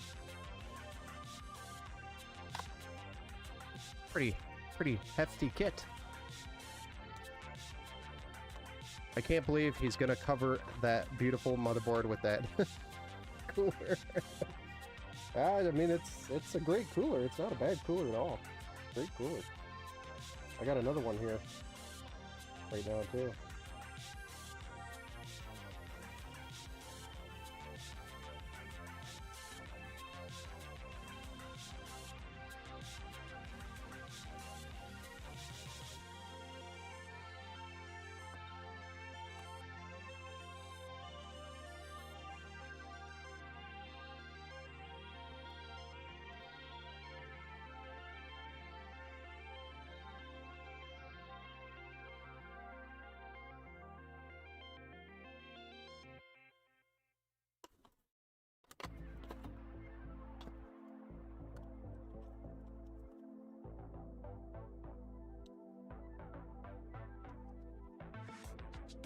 It's actually too bad because he has a tough gaming RTX. I think this is a 5080.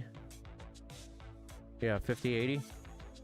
Tough gaming, and he had a tough gaming motherboard previously. Now he's going with an ROG Strix motherboard with a tough gaming graphics card. It's like, oh man, you almost had it. All right, I'm gonna try to clean this up a little bit. A little bit of dust still on the fins. Not a whole lot I can do. Usually what I do is I'll go outside and brush it, clean some of this dust out, and then blow it out again. But it's stuck on there. Back.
But that's going to be about as clean as it's going to get.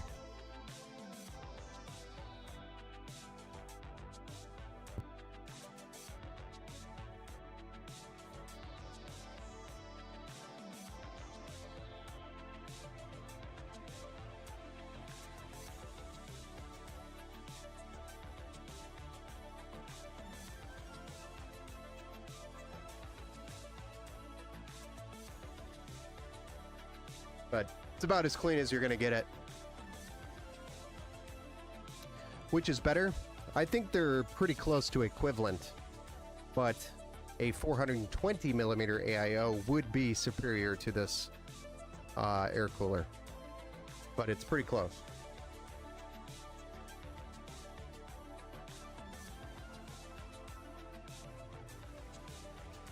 ROG is top of the line. It is.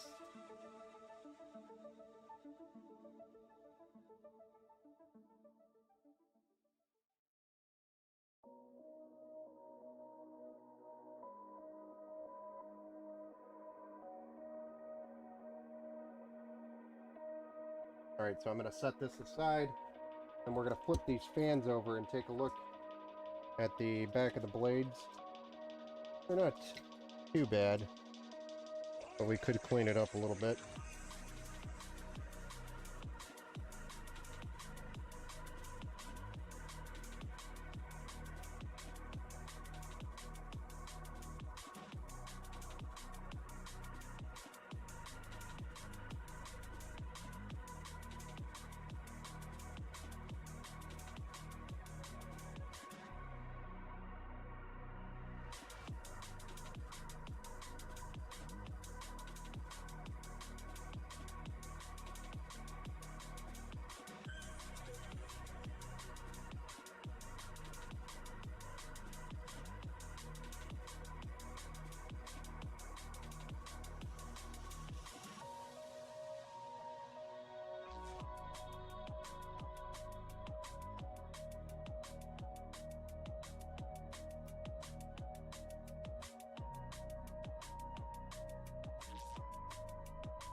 All right, and we don't have thermal paste.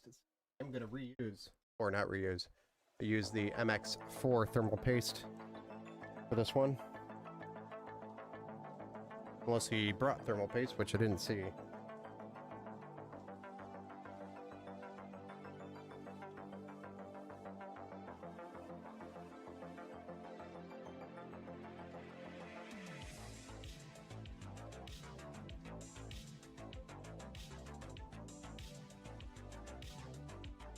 Stuff will work just fine.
There we go.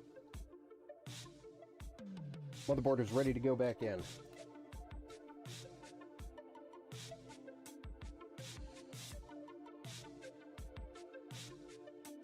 Gonna be a little tricky. We're gonna drop the board in here, and then we are going to want to get these in. Now we have the cooler installed prior to.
But like I was saying, they're both Asus ports, so literally everything is right where it should be.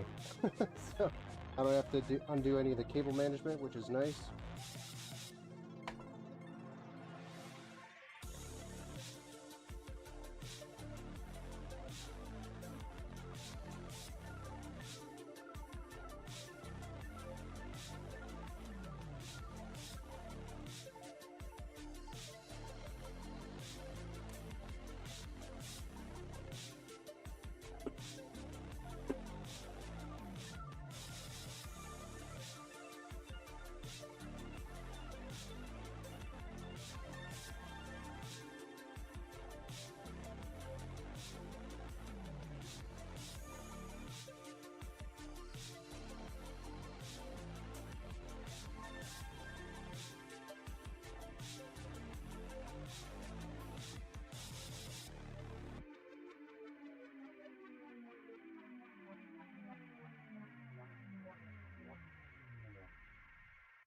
You can see I'm taking advantage of the situation here,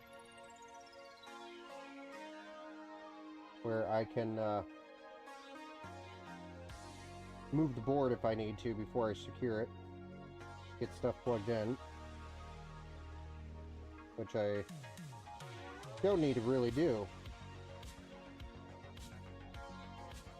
But by leaving the board unsecure, I can move the board around if I have to get things plugged in. I'm going to use the shorter one here for these bottom ones. Shorter driver, that is.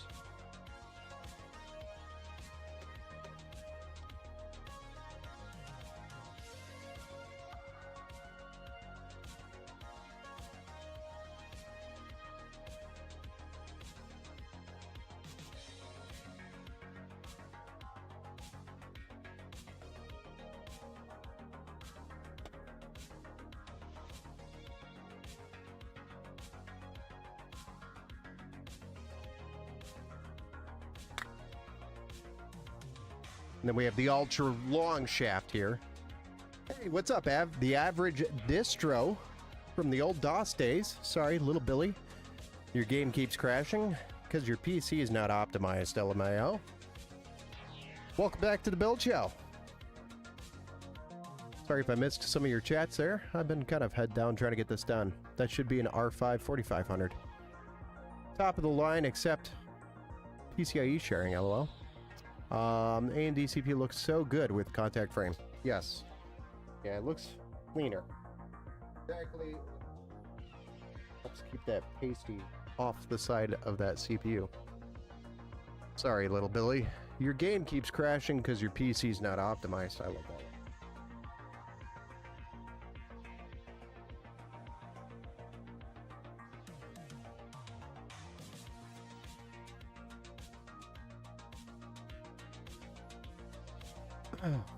Which is better, that massive air cooler at oh, we already covered that. I don't even know where we're at with the chat, guys. If I miss something, just send it again.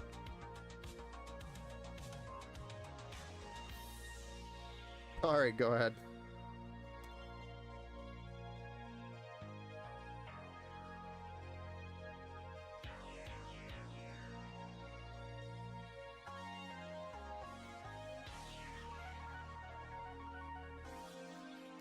All right, we got this in there.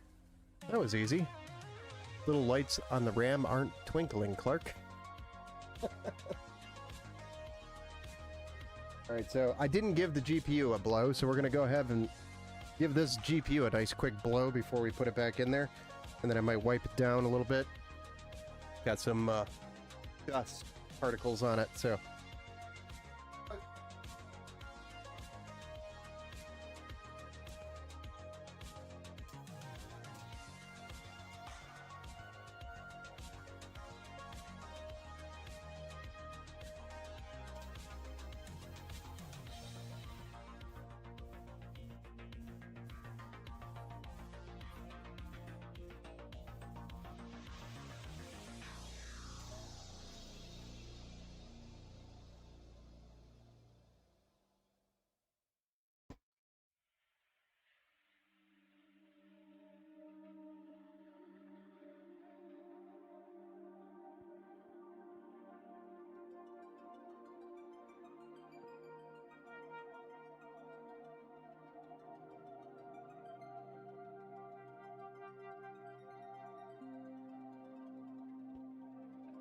Gotta move one down.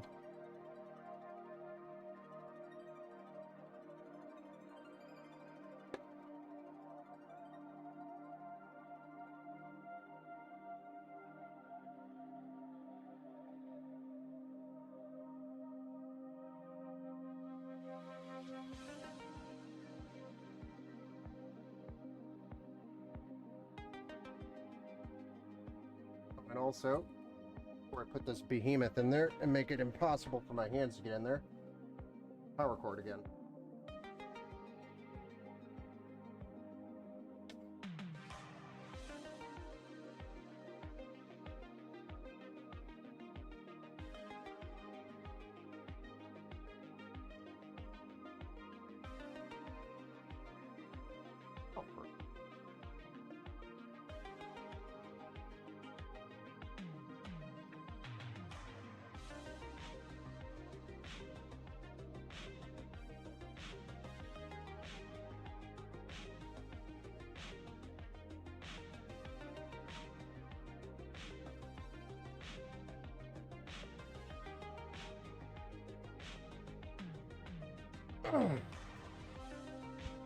Okay.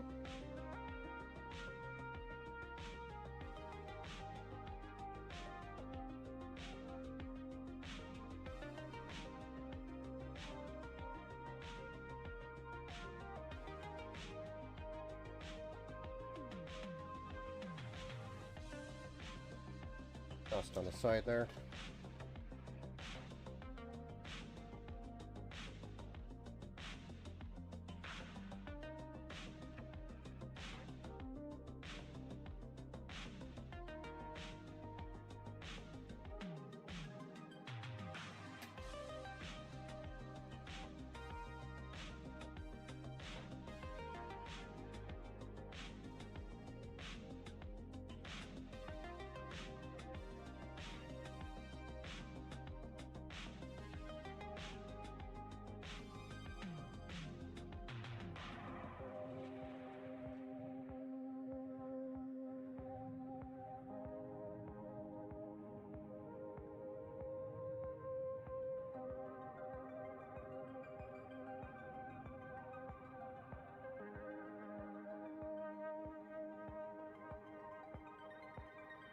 Now that GPU support bracket is definitely not going to work,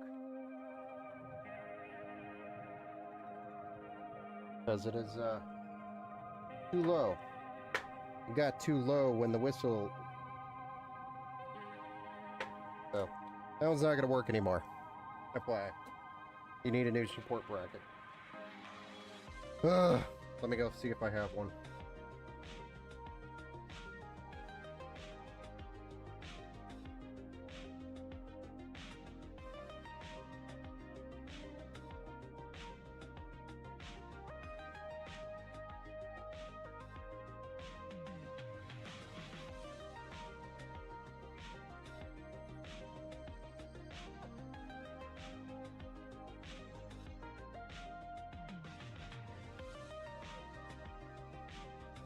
I don't have one, so we'll have to make a recommendation on what one to buy. And I'll get you a little nub one. Smaller, though. Noctua needs to rename the Chunky cooler. Yeah, from the NHD15 to massive block. I don't know what to call it. Oh, we can't see the RAM. No, you can't. Can't see it. Buried under there. Under there.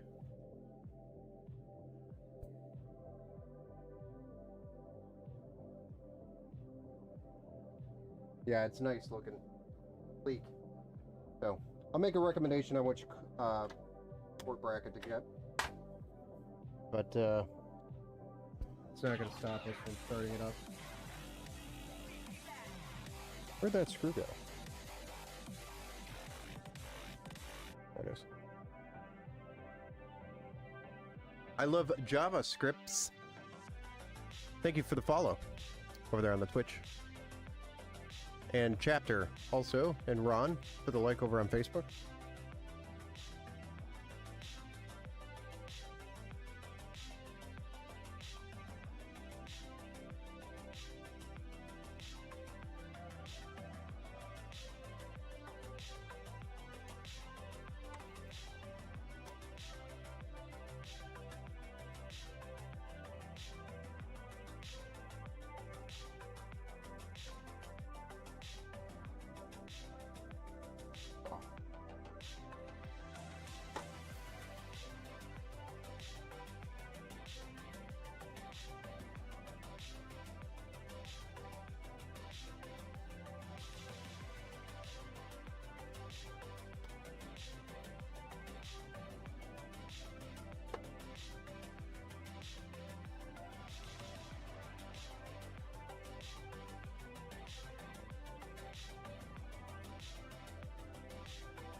There we go.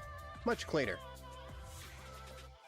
Now, clean some of this up real quick and then we'll fire it up.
All right, let's go ahead and fire this thing up and see what it does.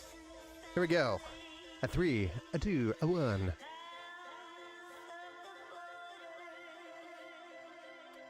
Not a whole lot you can see here, but it's on.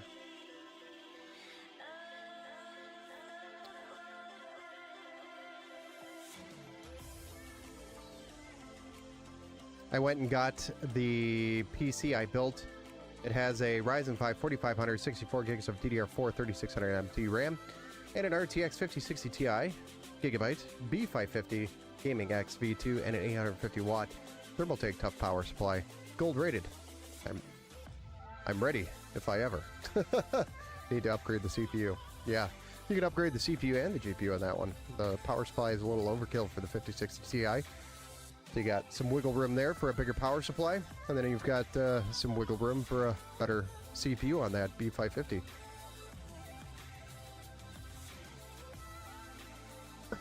I'm sorry, I can't help it, Odor. Looks quiet. It is. It is actually pretty quiet. It's also in the fractal case. It'll stay pretty cool. Very high airflow case. I do like the fractal cases because of the airflow. I do like that. And there's gold buttons on this one. So that's kind of cool, I guess.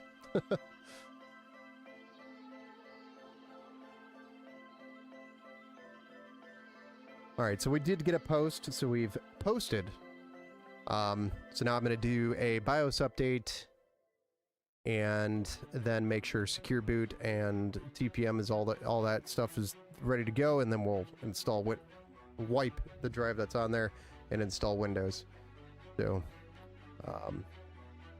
not a whole lot left there, but we got some work to do, probably an hour or two of work left to do on this thing, and then we'll test it. I told him I would test it.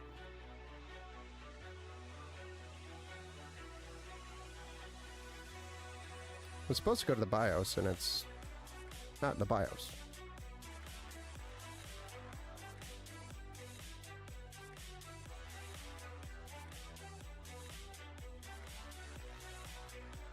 Got a D5 error.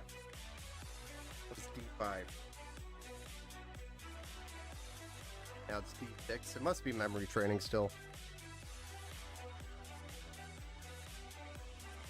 Oh, you can see the error codes up there.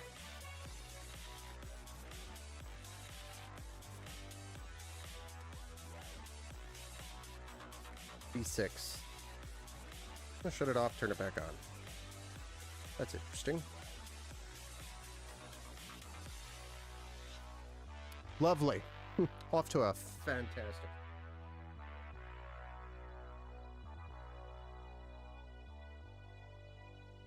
Now we got the green post. I don't know what that was all about. F1 to go to the BIOS. Now we're in the BIOS. Nice. Yeah, the 5080 has a couple of glowy bits. Beautiful stealthy build, yeah. Pretty unique build.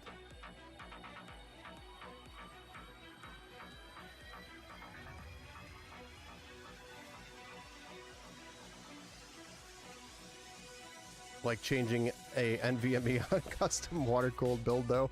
Ugh, yeah. You don't want to do that. You want to put as much storage in there and RAM and CPU that you'll ever need, and GPU. Pretty much max it all out if you're going to go an open loop.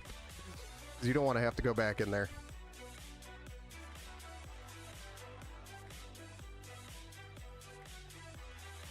You know what would be cool in there is the water cooler with that curved OLED screen. We're actually going to be doing one of those.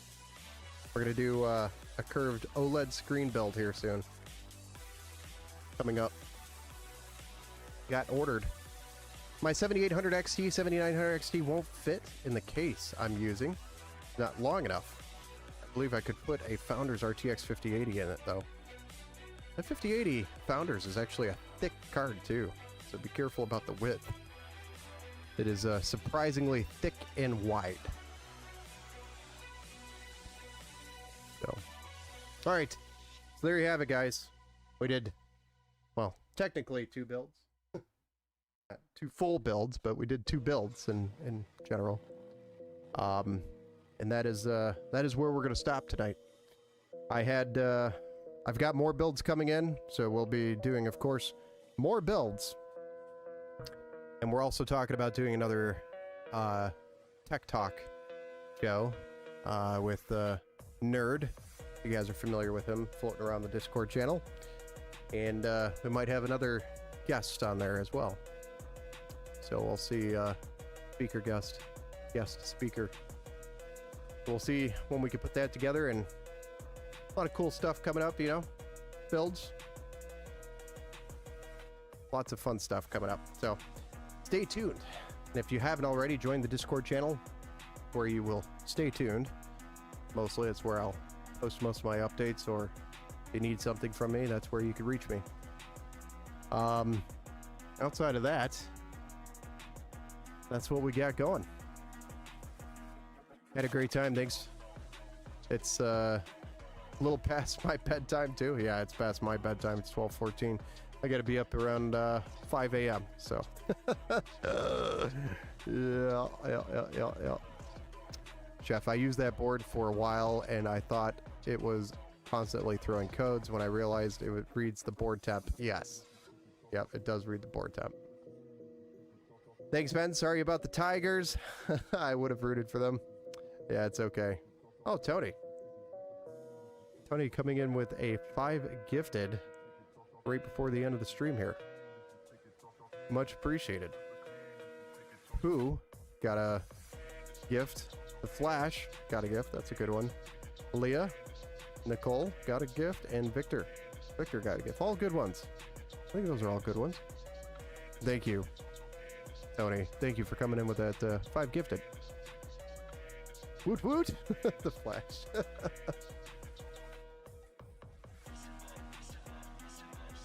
Nice. Right when we're ending. Oh man. But we got more builds coming up here. Like I said, so stay tuned. And if you haven't already joined the Discord channel, make sure you join up there, because that's a great place to stay in touch with me and everybody else in the community when I'm not streaming. So, Lord, this 9070 XT is legit. It's a great card. Yeah, thank you, Tony. Thank you for the stream. You're welcome, Porgaslor. You're welcome. Thanks for hanging out, guys. Appreciate all of you. But again, I got to get to bed. So, you guys have a good one. We'll see you on the next one. It'll probably be, if not towards the end of the week, the beginning of next week when we get back on for another stream. So, stay tuned. We'll be back. Have a good night, guys.